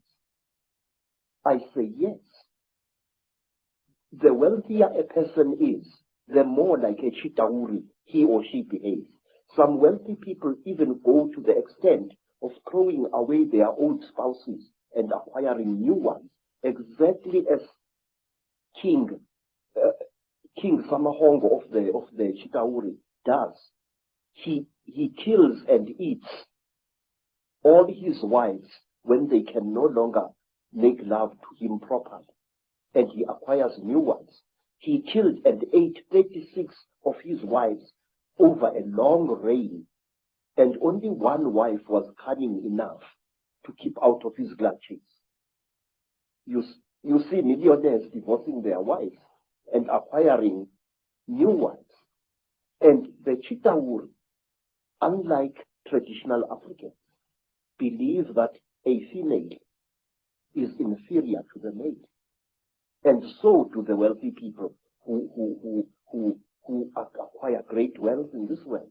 They tend to look down upon women and even to abuse them. Well, let's connect this into the present day. And one thing that is a constant recurring theme is the reptilians or an extraterrestrial race interbreeding with humanity and creating particular bloodlines. And you've got an amazing artifact, I guess that's the word, necklace here, which I know is incredibly heavy, which has a very significant contribution to make to this theme of extraterrestrials or another race, not human, interbreeding with humanity. Now, first of all, where did this come from? So, we don't know.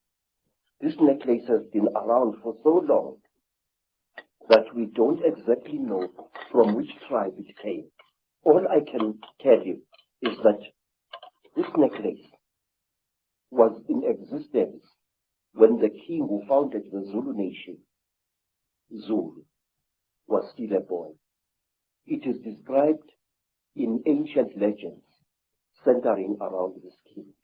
It is called Inweba Yezimfihlo, the necklace of the mysteries. It is really a book which tells 12 different stories. And how old do you think it is? How old do you know this? I don't know, sir. All I do know is that, Hundreds of years? yes, very old. But it's not as old as the green face that I've just shown you. The Chitauri face is said to be over 7,000 years old. Now, this necklace enshrines several mysteries in it. Inside here are stones which are not from this earth. It is a very amazing story. There are 3 pebbles in here, which stories say were brought to this earth by an alien baby, which played with a human baby in the northern Transvaal. This, that looks so much, well, it obviously looks very much like a spacecraft. Yes. This half-molten object here used to be a serpent-like necklace worn by a Mashona chief. He went to investigate something which had landed in the bush and which was killing his people. And he went with his battle axe to attack this object. And the object blew a jet of very terrible fire at the chief. And he became just smoke. And this was all that was left of him. Now, this necklace enshrines one of the oldest and the greatest mysteries in our country. That the god beings which we call by the name Chitauri and which are called Zishwezi or Imanugela in the languages of other tribes throughout Africa. These gods came down to the earth in great vessels made out of gold, and they united with female human beings to create a race of kings and queens on our earth. There isn't a tribe, Mr. Icke, anywhere in Africa. And when you return to South Africa, I will ask you to investigate this very closely. There isn't a tribe anywhere in Southern, Central, Western, and Eastern Africa which doesn't claim that kingship was a system that was brought down from the sky by gods who either traveled in swings, as the pygmies of Zaire say, or who came down in huge vessels which were shaped like bows, vessels made of gold, vessels bigger than mountains. I wish to share these things with you, sir, as briefly as I can. The Zulu people believed that they originated from space, and their name Zulu does not mean sky, but rather interplanetary space. And the word Zulu also has to do with traveling. For example, if I say to a child, you are getting about, you are moving from village to village lazily, I say, uyazula wena. Now the word Zula, which is used to refer to Zulus, sometimes contemptuously, in Zula, means really a traveler, a voyager, somebody moving from place to place. Where? In the Izu. Now I ask you, how did a land-bound people like the Zulus know that you could travel in space? We are Zula, Ezulwini. You can travel in the great place of traveling.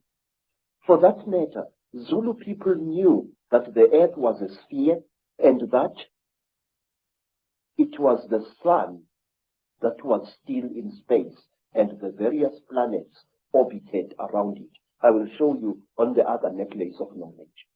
And when a Zulu refers to the earth, he says, umhlaba jikelele.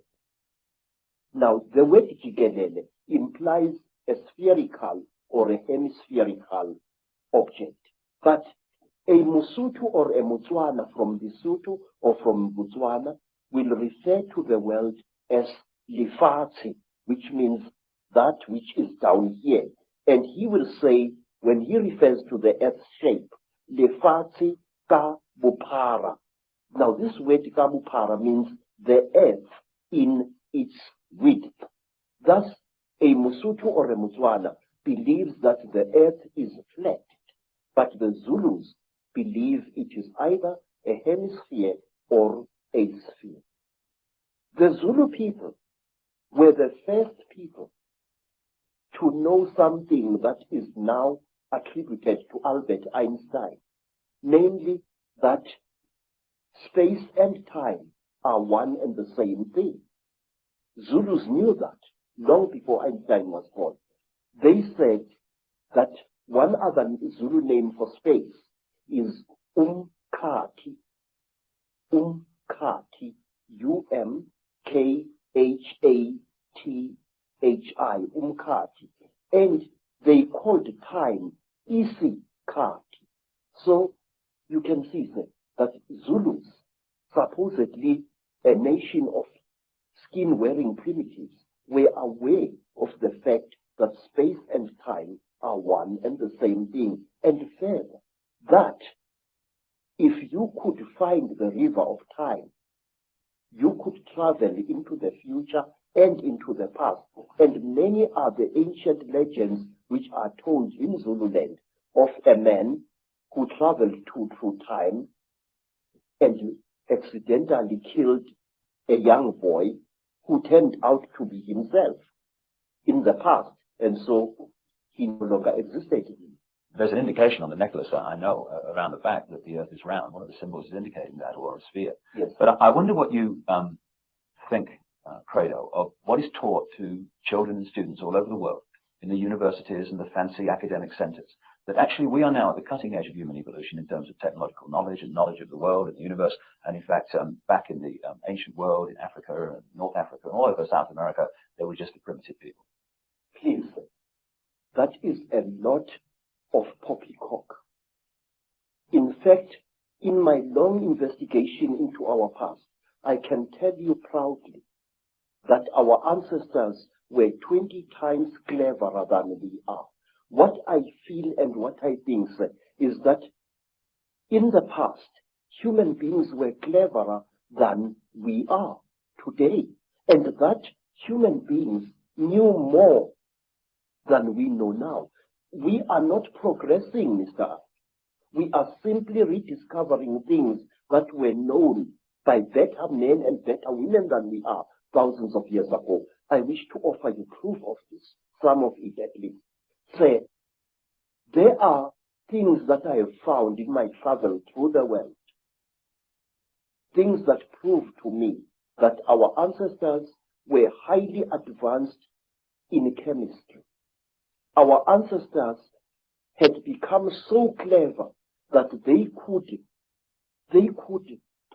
take science and reduce it to such a simple level that they were able to help hundreds of starving human beings after some traumatic happening in the past. Let's concentrate on some of the images on the necklace and the symbols, because that leaves no doubt that a lot of knowledge has been around for a very much longer time than we are ever told. First of all, on the hand, I'm seeing the eye. Now, the all-seeing eye and the symbol of the eye is one the Illuminati use all the time. And it's one, of course, that was a very big symbol of ancient Egypt, the Eye of Ra and what have you. Why is that eye there on that hand? That represents the terrible eye of the Chitauri, the eye which sees everything, the eye which knows everything. It is said that when a Chitauri dies, he passes his dead eye onto his next of kin. And to the Chitauri, an eye is a very, very powerful symbol. This is the eye of the Chitauri. But there is more to this thing. Here there is a hole that goes right through the copper. Now, if you put water in that hole, you end up with a simple magnifying microscope, and you can see gems through that water. The magnification is amazing. The great symbol is pointed out again and again on the dollar bill, which is on the reverse of the Great Seal of the United States, yes, put on there by the Illuminati, a president called Franklin Delano Roosevelt, is the all-seeing eye. And so is it your understanding that the all-seeing eye, when it's used by the Illuminati, represents this third eye of the Chitauri? Yes, I do. I really am sure of this. Why? Because in Africa, even ordinary human eyes are regarded as a very powerful devices of magic. If an African shows you respect, he mustn't stare at you, but he must stare at a point beyond one of your shoulders. Now, we call this hlonipa, which means deny me your eyes. We believe that when emotionally roused, an ordinary human being can inflict great damage on another human being by the unseen fires that emanate from one's eyes. We believe that a Zulu warrior must never allow his dying enemy to look at him. For example, when a Zulu was killing an enemy, he used to cover that enemy's face with his shield to prevent the enemy looking upon him with his eyes and putting a curse upon him. It's interesting. People who experienced the Chitauri, the Reptilians, in relationship to the British royal family and others at various rituals, have said that at the point of sacrifice, the point of death in the sacrifice, that these reptilians stare into the eyes of the person dying, which would kind of fit why those warriors were very concerned about that. Yes, sir. What are they doing then? we have got a ritual which covers many fields. A ritual which is called ukuthatha umoya, taking away the soul, where when a king is dying and he is fighting to pass on his knowledge and his courage to his successor, he would demand that the successor should stare heavily into the dying king's eyes. And also, when a creature is being sacrificed in Africa, whether it's a human being or an animal, that creature must be stared at by the sacrificer so that its spiritual characteristics are drunk in by the one sacrificing. I have seen many times on hunting expeditions in Kenya, Tanzania, and other parts of Africa, when a lion is just about to breathe its last, the hunter, one of the hunters, will stare into the lion's eyes until the lion's eyes start glazing in death. It is drinking in the soul. We believe that the eyes are not just for seeing, that they are for taking as well. Now, on the hand here is what looks like the symbol of the constellation of Orion. What's the significance of that? Say, people throughout Africa believe that the original human beings either came from Orion or the gods for whom read the Chitauri and many other alien nasties actually come from that constellation. We call it the constellation of Umhambi, the one who travels very, very far away. And we call this constellation also the constellation of Matsieng, the giant who was sent by God to this earth to create the first human beings. Matsieng was accompanied by a male lion with a very black mane, and he was also accompanied by his dog. And he traveled throughout the world. He first created the first race of human beings, and they were so stupid in appearance that he buried them alive in a cave, and then he created the next race of human beings, which was clever, and we are the descendants of that race. Also on the hand is what we would call today the Star of David, which of course is not actually a Jewish symbol. It started being used quite relatively recently in that sense, but it's actually a symbol that's been found all over the ancient world. What's the significance of that being on the hand? There are several interpretations of this very powerful magical symbol. We say that there are actually two universes living side by side. A female universe, which is our universe, and a male universe. And to Sanusi's, these two triangles, a triangle facing downwards represents the descending female principle, and a triangle going upwards represents the rising male principle. It is a symbol of the unity of the feminine and the masculine. It is in fact the symbol, a very important symbol of duality. Is this the kind of shape of spacecraft, etc., or flying craft that the beings from other planets were supposed to have flown in, or not? No. This, you see, there are various shapes. There are spacecraft which are shaped like boomerangs or bows. These are very, very, very big. Then there are spacecraft which are shaped like pipes, like huge pipes roughly pointed at either end. And out of those huge pipes come these little things here. They are carried inside these huge pipes.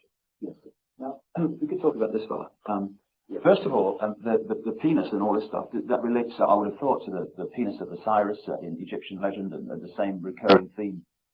Would that be along the right lines? We say that King Samahongo, who is represented here, the lord of all the Chitauri, call them what you will, had his penis cut off by Prince Mwari, an African hero, and he replaced it with a golden one.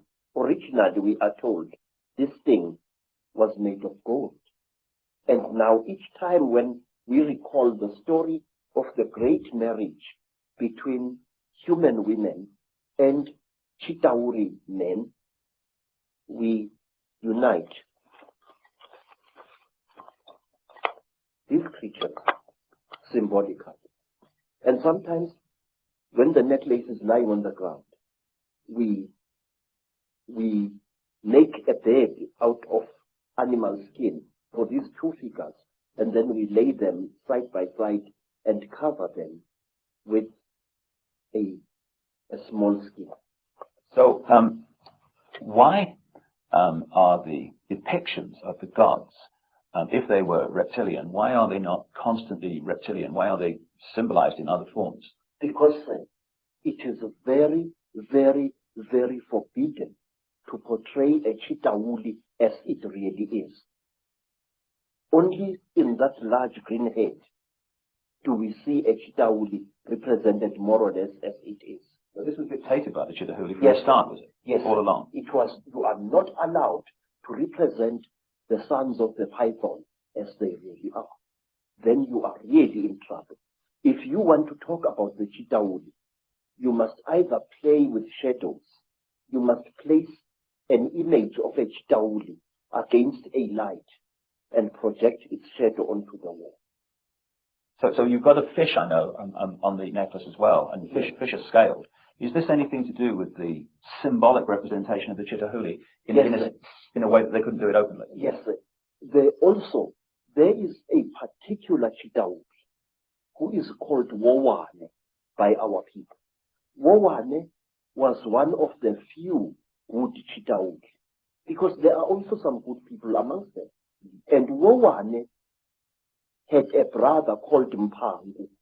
According to one of the great stories, there erupted a terrible war on the red world where human beings had originally been created. And this war was between men and women. Yes, sir. And in this world, men and women nearly decimated each other. But they were rescued by the Earth Mother, who sent a great Nkanyamba, that is, a great dragon, to come out of the sky, to take them into its stomach, and to bring them down not to our Earth, to a beautiful watery world near the star of the red dog, Injebovu, which the white people call Sirius, the star of anger. There, human beings were settled, but human beings started eating creatures which they found in the sea, which they thought were fishes, but which were really human beings. Human beings, we are told, started eating the Chitauri who lived in the sea, according to one story. And the Chitauri fought back against human beings. They attacked them with tornadoes. They attacked them with tidal waves, and the human race was nearly wiped out.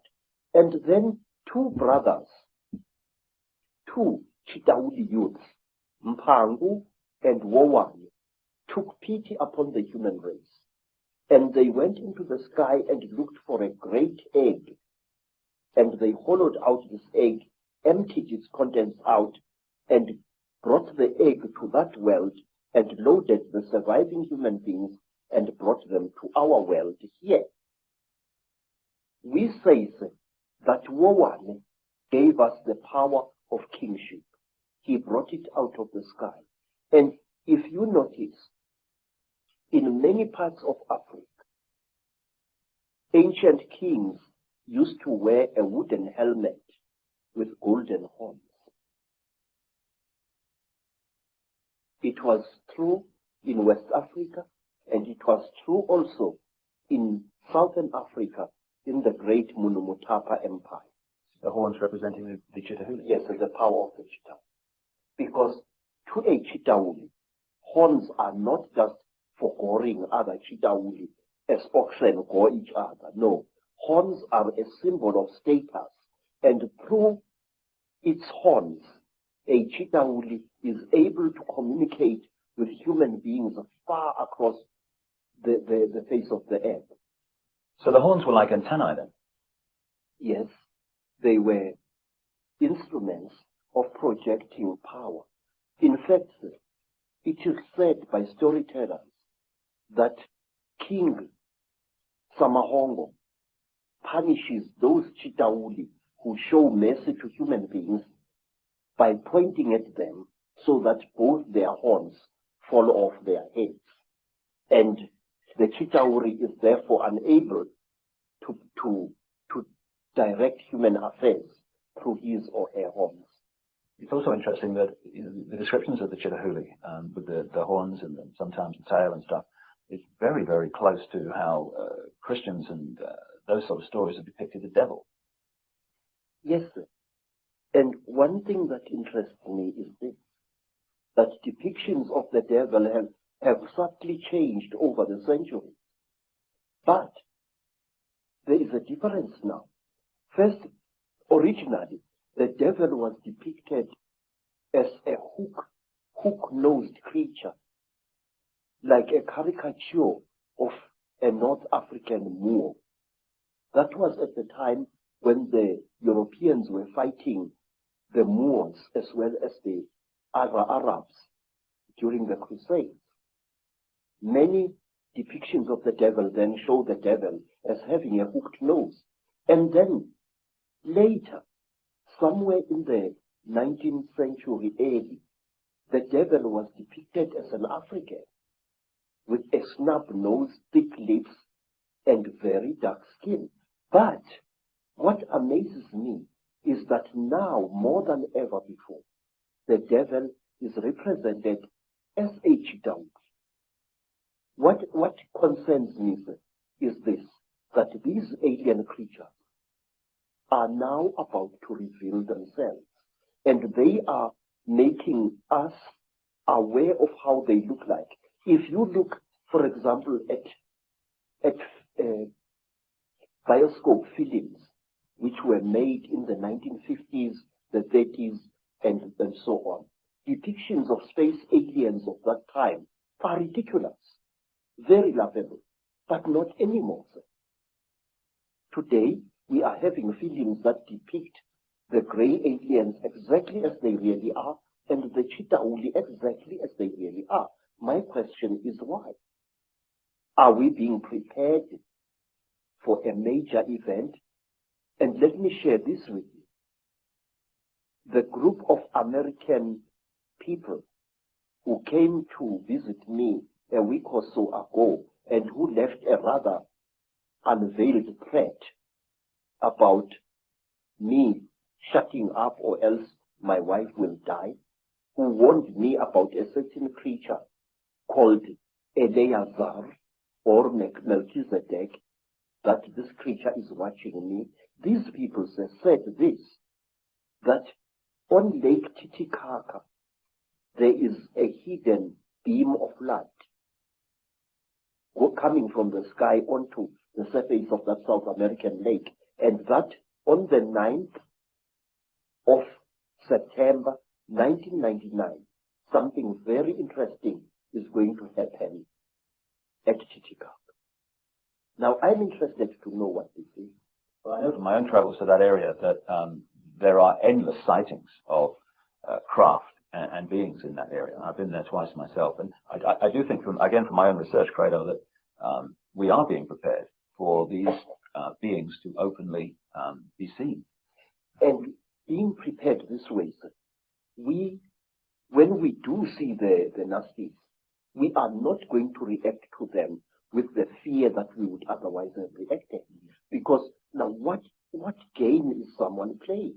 I think, sir, that they are playing the game that whoever they are, that we should accept these beings and welcome them with open arms and make them our masters.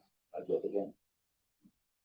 You see, sir, there has been a steady build-up in books, in children's comics, and in other things of the fact that we must accept these creatures. It started with the film Icke, where a cute little alien creature got lost on Earth, and fought hard to be accepted by human beings.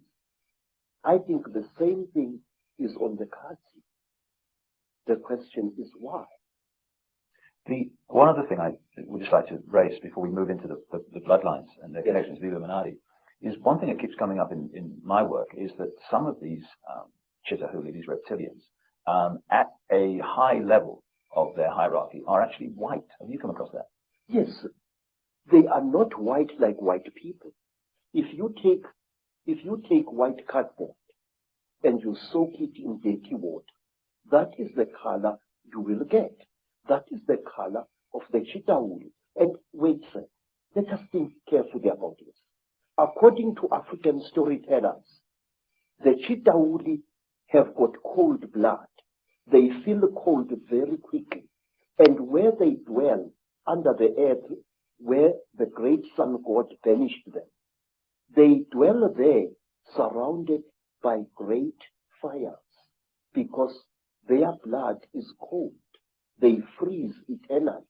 And so if you come across them in their caves, there are many, many cooking fires lit there. That's interesting, with the symbolism of the devil being in the fires of hell. Yes, sir. Yes, sir. And there is another thing. The Chitauri,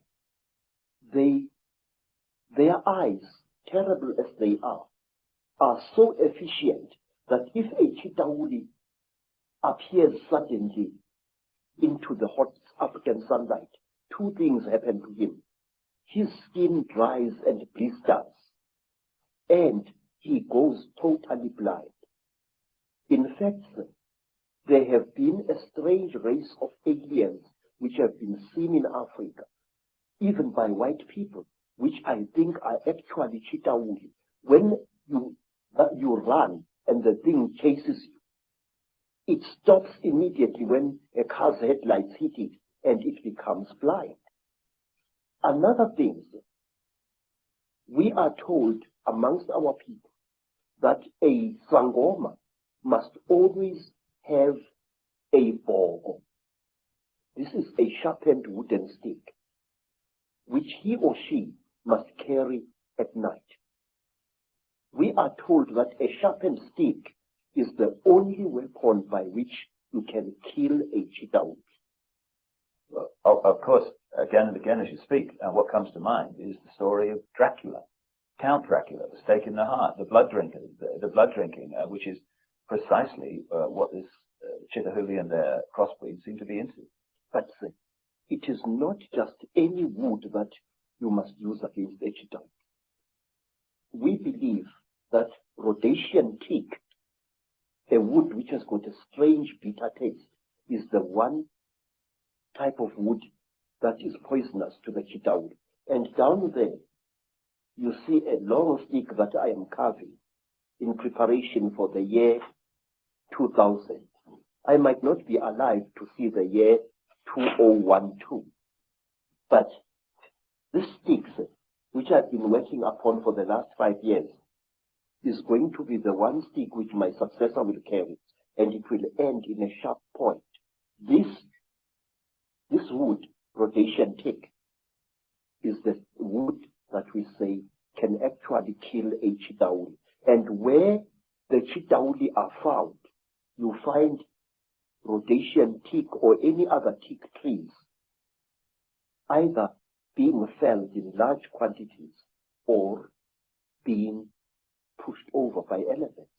May I point out to you, sir, that many of the trees that are being destroyed in the Amazon jungle and in the Southeastern Asian jungles, as well as in the African jungles, are teak, the one wood that the Chitauri fear. And while on the subject of wood, the only mask that can protect you against the Chitauri is a mask made of teak. And in some of the flea markets around Johannesburg, I'm seeing more and more masks carved in Mozambique and in Zimbabwe, representing a Chitauri. The eyes are huge, round, with slits through which a person can see, and the lips are non-existent, and so is the North. I've seen hundreds of such masks being sold by curious sellers in the street. One of the other things that comes up in terms of the way they look is the domed head. Now, I was in Egypt recently and saw depictions of Nefertiti and the Akhenaten family, and they had big domed heads. Is this a connection? Yes, yes, sir. You see, we human beings tend to imitate those creatures that we call gods. It's going on even now. When African women saw white people, they named them Abelu, which literally means the gods. And today, in America and in Africa, black women and some black men are going out of their way to give themselves hair which is European and not African. Now, this thing it dates back thousands of years. First of all, the one race of the Chitauri, the ones that are called Nomo or Nomo by the Dogoni people, are depicted as having beard-like growths, same type that look like the beards of Egyptian pharaohs.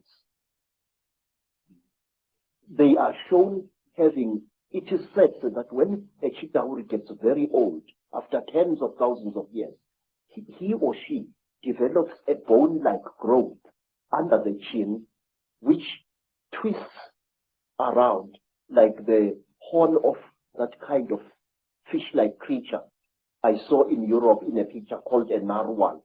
And this thing curls up this way. Now, Egyptian pharaohs used to wear beards like that. And some African kings wore beards like that, real beards or even false beards made out of ivory or out of the tusk of a warthog. And there was a time definitely in history when African kings as well as Egyptian pharaohs went out of their way to imitate the appearance of the Chitauri. Queens like Nefertiti had their faces misrepresented by the court painters. They looked exactly like the Chitauri as near as possible. The high cheekbones, the drooping chin, the unusually large head. African sangomas, African inyangas, ancient Egyptian pharaohs, all of them used to wear headdresses that made their heads look much larger than they actually were. If you look, say, at the crown, certain crowns worn by Egyptian kings, the whole head, the crown, is intended to be an extension of the pharaoh's head to give the pharaoh an appearance of above average intelligence. In Africa, we had kings who favored headdresses made out of the scrotums of elephants or rhinoceroses or even buffaloes. A scrotum which was dried and made bulbous and worn on the head by the king to make his head look larger than it was. And lastly, in ancient Greece, at the time when Greece reached the great heights in its culture and civilization, the great ruler Pericles used to wear a special soldier's helmet with a bulbous skull, a helmet which made his head look much bigger than it really was. Do they still do that today? Are there still African traditions that do that? Yes, sir. Yes, sir. Yes, very much so. And in America, some Native American shamans used to wear a special hat made out of the head and the horns of a buffalo, which also made the man's head look bigger than it is. Say, the Pope in Rome wears a hat which is intended to show him as having a brain bigger than average. That crown which has got three crowns, one on top of the other one. And now, bishops, especially in the Greek Orthodox Church, they wear crowns like that. And the Tsar of Russia one of the Tsars wore a bulbous crown which was in two sections, which made his head bigger than it really was.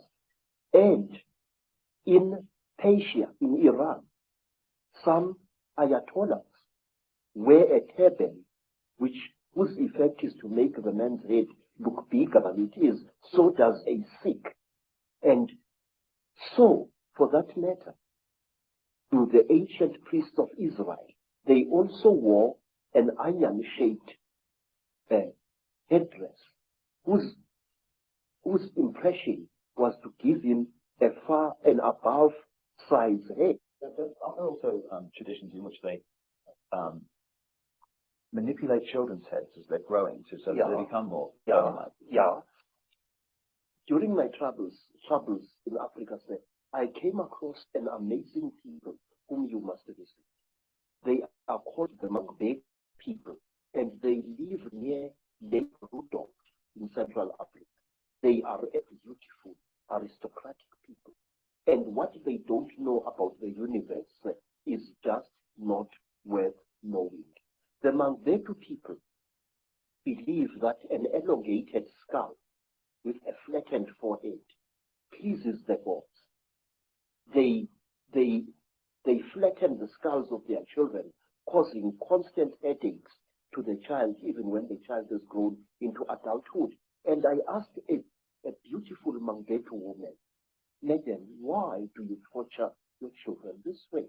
The woman, the wife of a senior chief, said to me, look, the gods want us to be like this.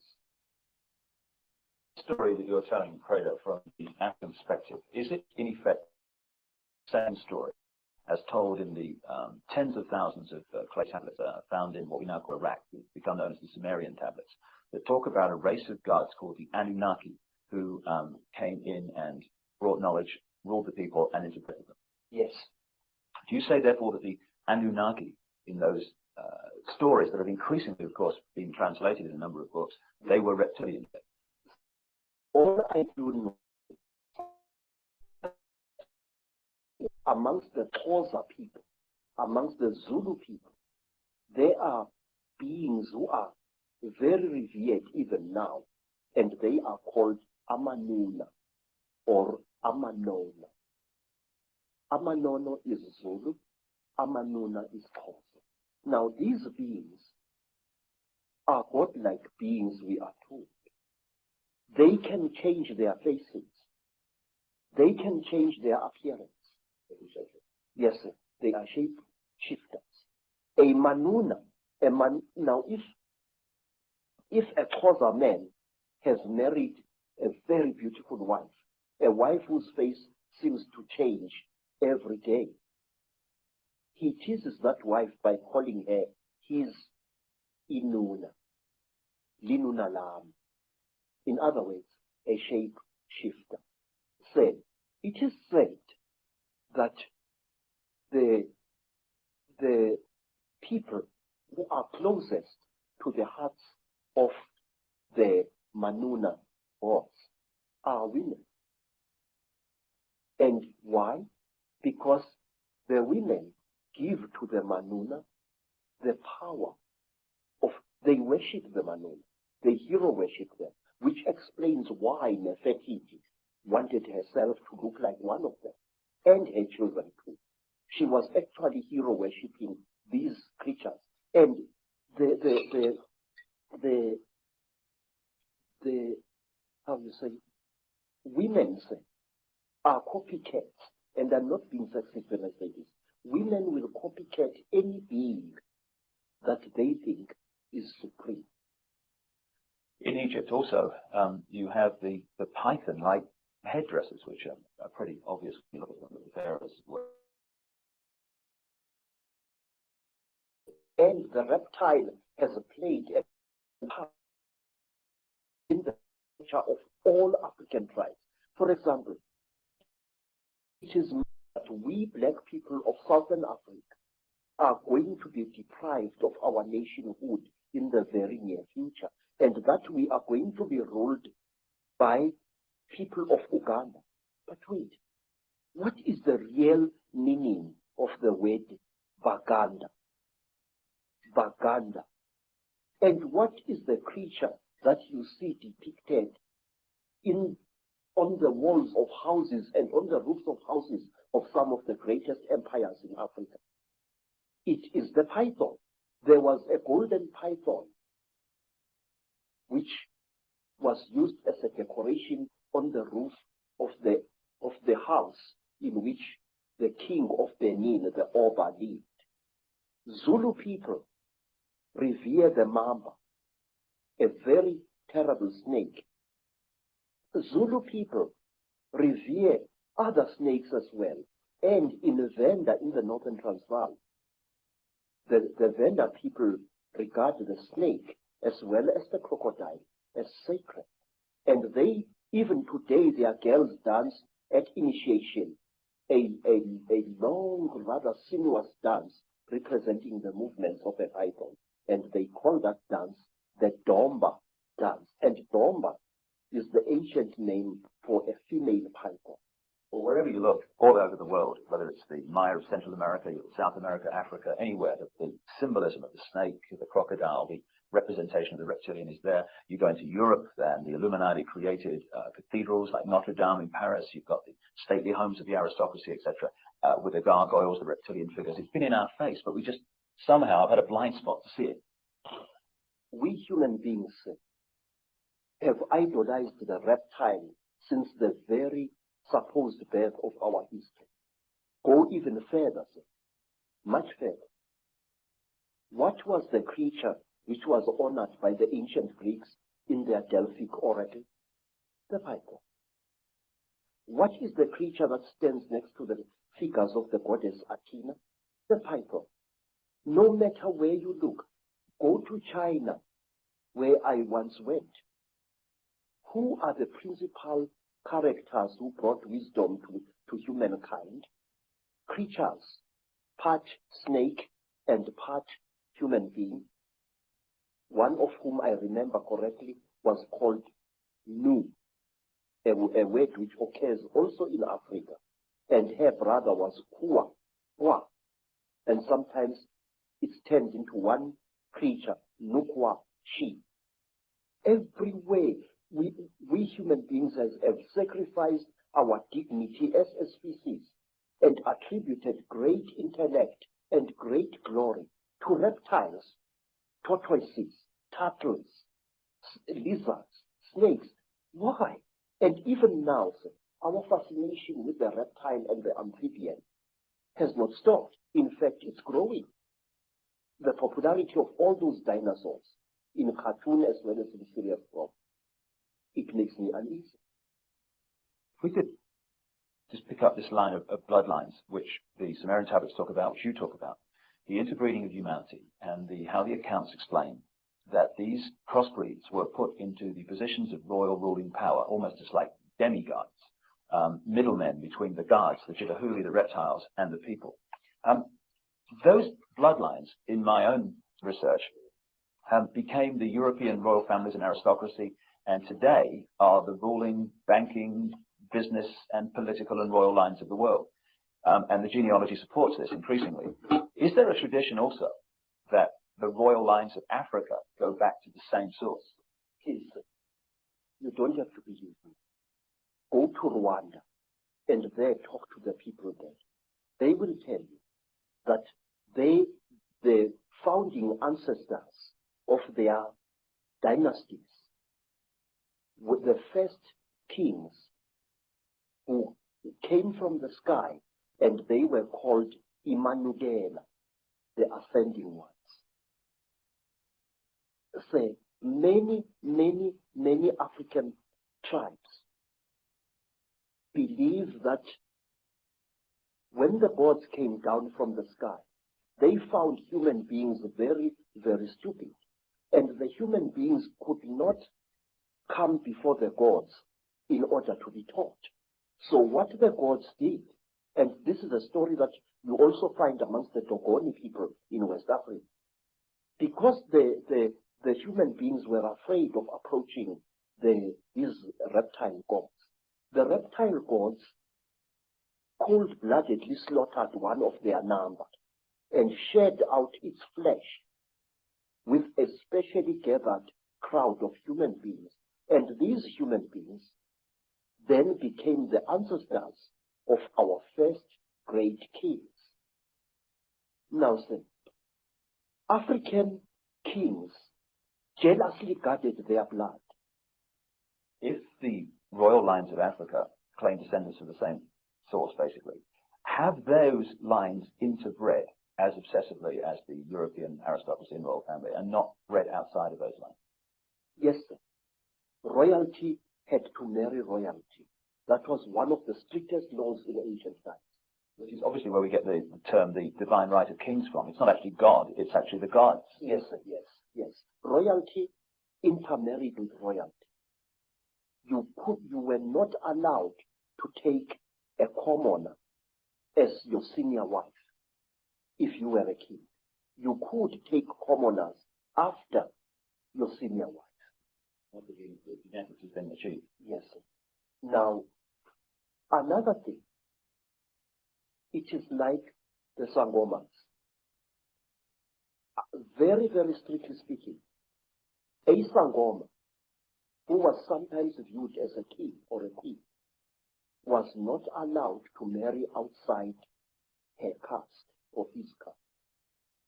Sangoma had to marry Sangoma, otherwise the non-Sangoma blood would pollute the god blood inside the Sangoma. The lady that I've quoted in my books, Kathy O'Brien, who wrote her own book, Transformation of America, about being a mind-controlled slave of the American elite, she talks in there about seeing George Bush as president and vice president shapeshift into a reptile. And so many other people have told me the story of world leaders today changing into reptiles in front of their eyes and then changing back again. And Miguel de la Madrid, the president of Mexico at the time of George Bush, said to Kathy O'Brien, as she quotes in the book, that a reptilian extraterrestrial race interbred with the ancient Central American people because they needed to create bloodlines through which they could operate. Yes. And he said that these bloodlines were, in effect, today's world leaders. Does it fit with your knowledge, Credo, that the royal lines of the Chitauri reptilian human interbreeding that become the demigods and the royal families, etc., that they have gone on in Africa, as well as the rest of the world, to become the ruling lines and the ruling people of these countries? Yes, many of them have. In fact, some of Africa's most terrible warmongers, men who have drenched large areas of Africa in unnecessary blood and suffering, are directly descended from some of our greatest emperors of 600, 500, or even 1,000 years ago. Say, I would like to tell you about a man called Jonas Savimbi. Jonas Savimbi is a descendant of some of the greatest Angola kings. In fact, the entire land called Angola was a breeding place of kingship in Africa. The word Ngola means a king, and Angola means land of many kings. I must say, the way that the evidence that I'm uncovering is going, and it's going there very fast, and it syncs so much with what you're saying, is that a race from the start, a reptilian race, interbred with humanity, they created crossbreed bloodlines, which became the middlemen, the demigods, the royal kings and lines and ruling power in the ancient world. And through interbreeding has become the presidents, the ruling people at the top of the power structures of banking, of politics, of the military, of all areas of our lives, of business, all of it. Is that the way that you have seen it yourself? Yes, sir. You know, Mr. Icke, I wish for one moment I could contradict you. But for the last 40 years, I have observed an extremely disconcerting phenomenon in South Africa and in other parts of Africa as well. And this is the phenomenon. You find a rising black leader, a real leader amongst men, a ferocious activist for the rights of his people. This man starts something, whether it's a revolution or whatever, he starts it. at his ancestry, because in Africa we look very closely at a man's ancestry, and you find that this man is nothing. Although he is doing such great deeds, he is actually a descendant of very peasant people. Oh, and you are worried. And all of a sudden, this black man will come to a sudden violent end, and a person who is totally new will take his place. And when you look at the ancestors of these people, this man, you find that he, or even she, is a person of very, very ancient African royalty. Now, let me show you. There was this war in Rhodesia, and many people got killed there. And there was a very fierce and dedicated general.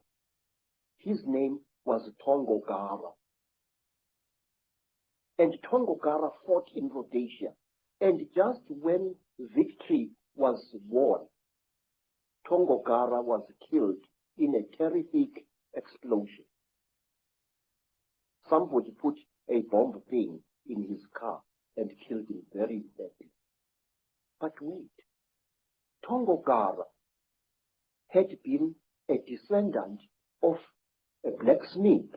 His surname, Tongo Gara, means powerful hammer. Now, who replaced Tongogara? A man called Robert Mugabe. Now, you can't get more royal than that. Mugabe is descended from ancient Mashona kings, and what is more, he knows it. Always, a leader is removed, and when the power really comes, a new leader, descended from some faraway monarch or tribal chieftain, 2 centuries or 3 centuries ago, comes on the scene.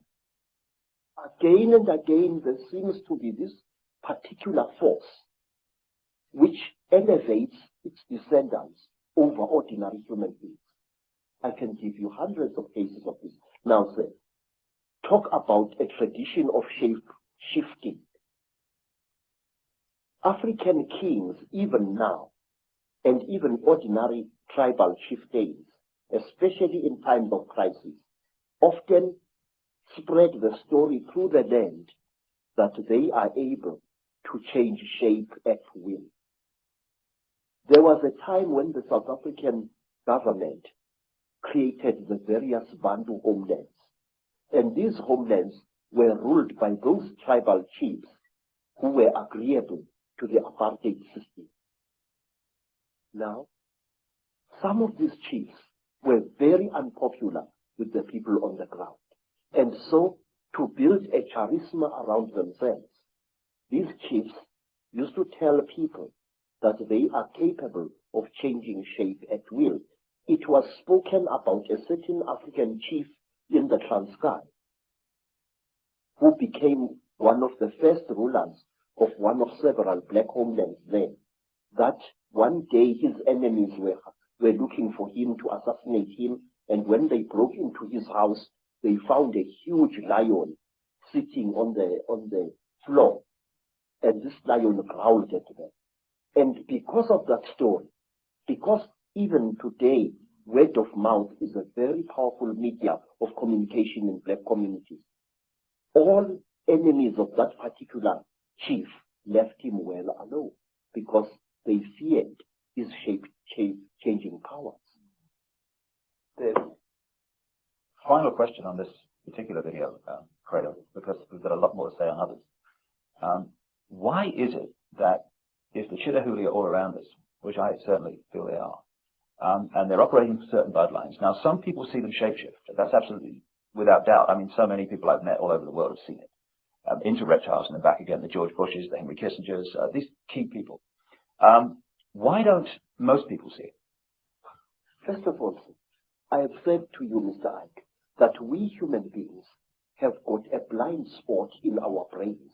And this is what the Chitauri and other alien nasty boys are exploiting.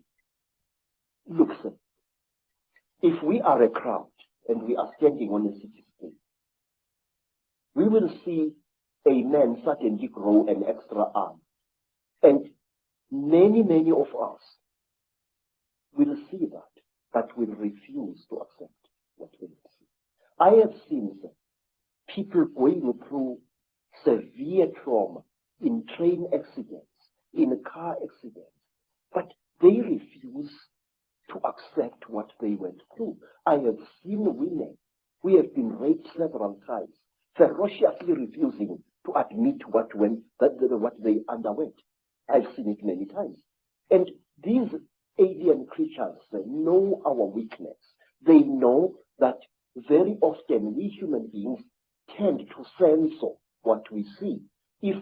If you are an educated professor and you see a spook, your educated mind will refuse to accept what you see. You will reject it and throw it to the back burner of your brain, and it will stay there. Hundreds of us see very strange things every day, but we refuse to accept what we see. Say, one of the things that a trainee Sangoma has got to learn, it is the ability to see. If I am standing here and looking at that bush over there, and I see something odd there, I must know what I'm seeing. But wait, there is something else, something very, very, very, very important, which I and many other thinkers in Africa have found. Mr. Icke, whenever you talk about such things, people call you paranoid. But no, you are really more sane than they really are. Say, there are certain vaccination things that are done to our children which rob them of the ability of seeing spiritual entities. Believe me, I can prove this. In Zululand, we were sometimes called before our chiefs, our Inkos, and we were told that there is a great smallpox coming to the land and that all children must be vaccinated. Do you know that my mother's father, my grandfather, used to dodge that? He said that the white man's job, the white man's vaccination, makes you blind.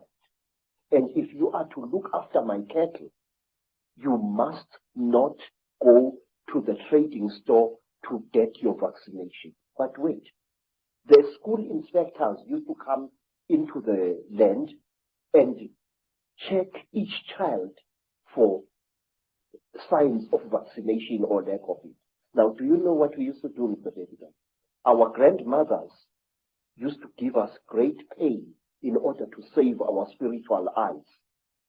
They used to heat grains of maize, and then they would heat this grain of maize and using a piece of wood as tweezers, place it firmly against the skin of the child. So when the school inspector came, he saw these blisters and assumed that the child had been vaccinated, but in fact it had not. And this was done to us many, many times. And I noticed that school children in mission schools who had been vaccinated for smallpox or for measles could not see spiritual entities at all. A dono, that is a flying saucer, a sputek, would fly through the sky at great speed and be seen by many men and women. But the child who had been vaccinated would see nothing.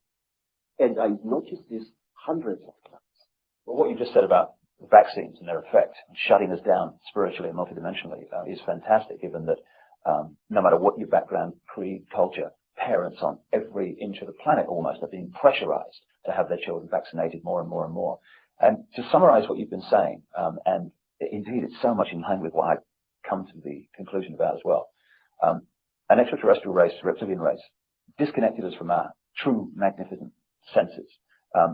in a long, long ancient world. They've been manipulating us ever since. And the more the time has passed, the less we've realized this is going on. And now we're at a point where we are in a prison without bars, a massive prison. And we don't even know we're in prison. We don't even know the jailers are. Indeed, when the jailers are exposed, people just laugh and ridicule and all that stuff. So we're in an unbelievable situation. And we're in a jail we deny we're in. And there are jailers we deny exist. And we call it freedom. Yes. Yes. You know, Mr. David, one of the reasons why I've joined forces with you is because I have serious reason to believe, and I will repeat these words until somebody shuts my mouth in dead. I have serious reason to believe that on this planet, things are coming to a head, and our invisible jailers are going to fight tooth and nail to prevent this. Say, our people say that the blackest night often heralds the brightest dawn. The human being, captive as he is, slave as it is trying to fight back. And this is where the crunch is going to come. I believe that we are not far away from the bloodiest crunch in the world. And I will tell you, my visions tell me that we are going to be struck with the most terrible sword of all, the sword of money. Something is going to be done to money which will bring us all to the level of beggars. And do you know what? Let me tell you. I used to work for big game hunters in Kenya. And one of them was an Italian gentleman. This Italian gentleman was such a powerful hunter, a white hunter. He used to shoot 2 bull elephants a day in Kenya. And he used to celebrate the shooting with a huge bottle. He called it a magnum of wine.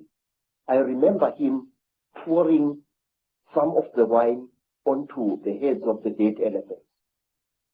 And then, one day we went with this man to the land now called Rwanda, which used to be called Rwanda Urundi.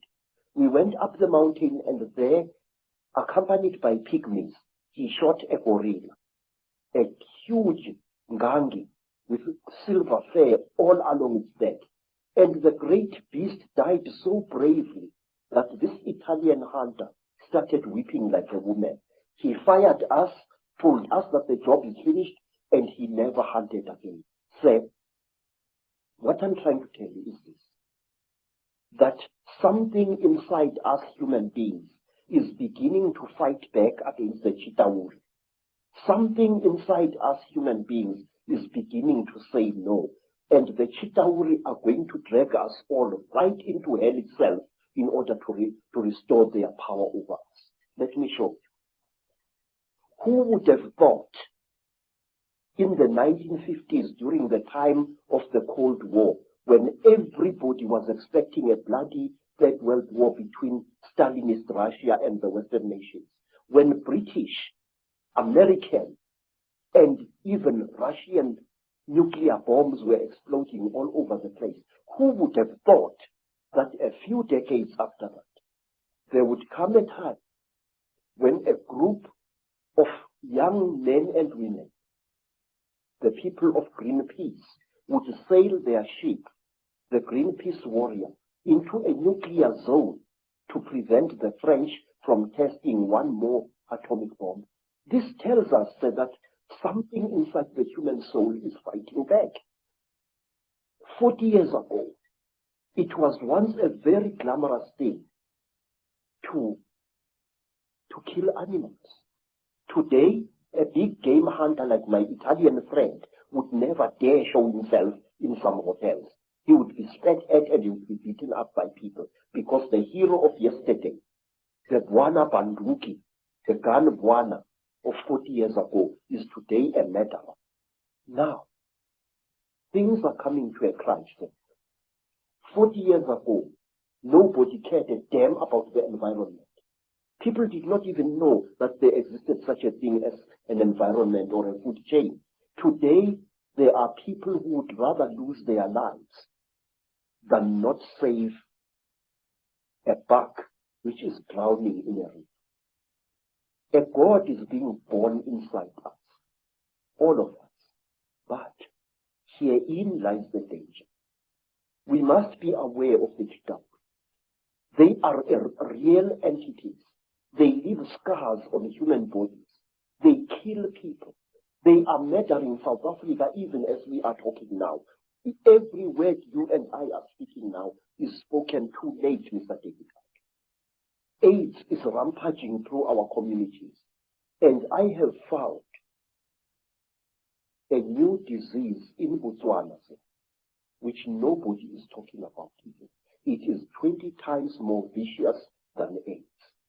It is called Ebola. Oh my God. And we must please be aware. Let nobody laugh when we talk about conspiracy theories. But there is one thing, sir, that I beg that you and others like you should discard. Una momento, as they say in South Africa. Stop calling the conspiracy a theory, sir. Theories do not kill people, Mr. David. Theories do not murder innocent children. Theories do not put multiple murderers of Kabila's stripe into power in countries.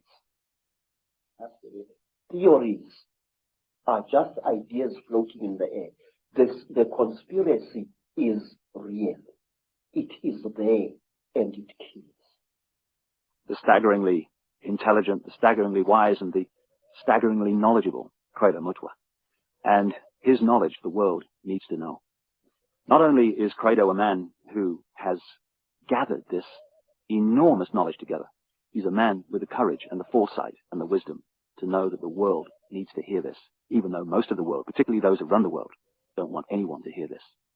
But if we're going to be free, and we are, then we need to know all there is to know, and not just that which the few want us to think is the world, when a very different world is unfolding all around us every day.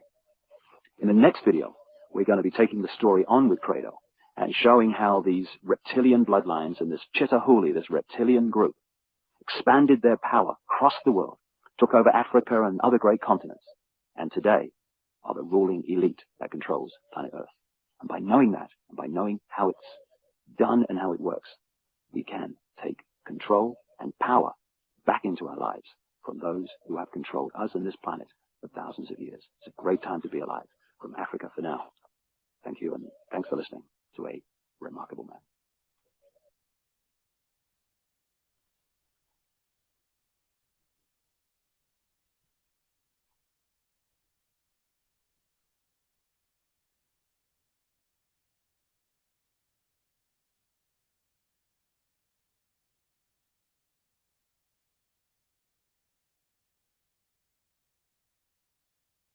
All right, that completes part 1. So that's where we will leave it. I will come back and I will run part 2. I didn't want to even talk through it.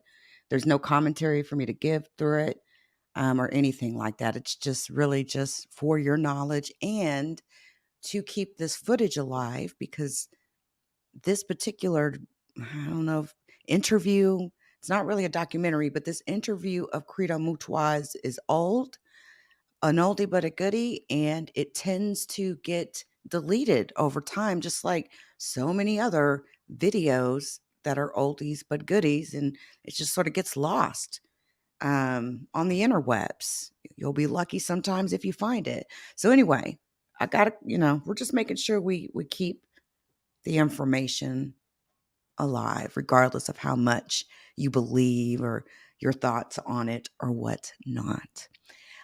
Before I get up out of here, shout out to the LeakYou community. Please join us on Spotify, Apple Podcasts, Google Podcasts, and Amazon Music.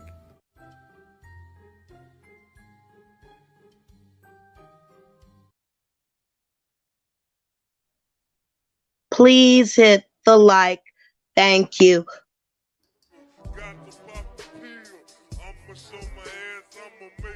The judgment sentence that you are an asshole. The trial is over. Thank you, everybody. Let's play a game. You have 10 seconds to take all your stuff and get out of my life. 10, 9, 8. God bless you, motherfucker. You're really smart. Like really, really, really smart like I am.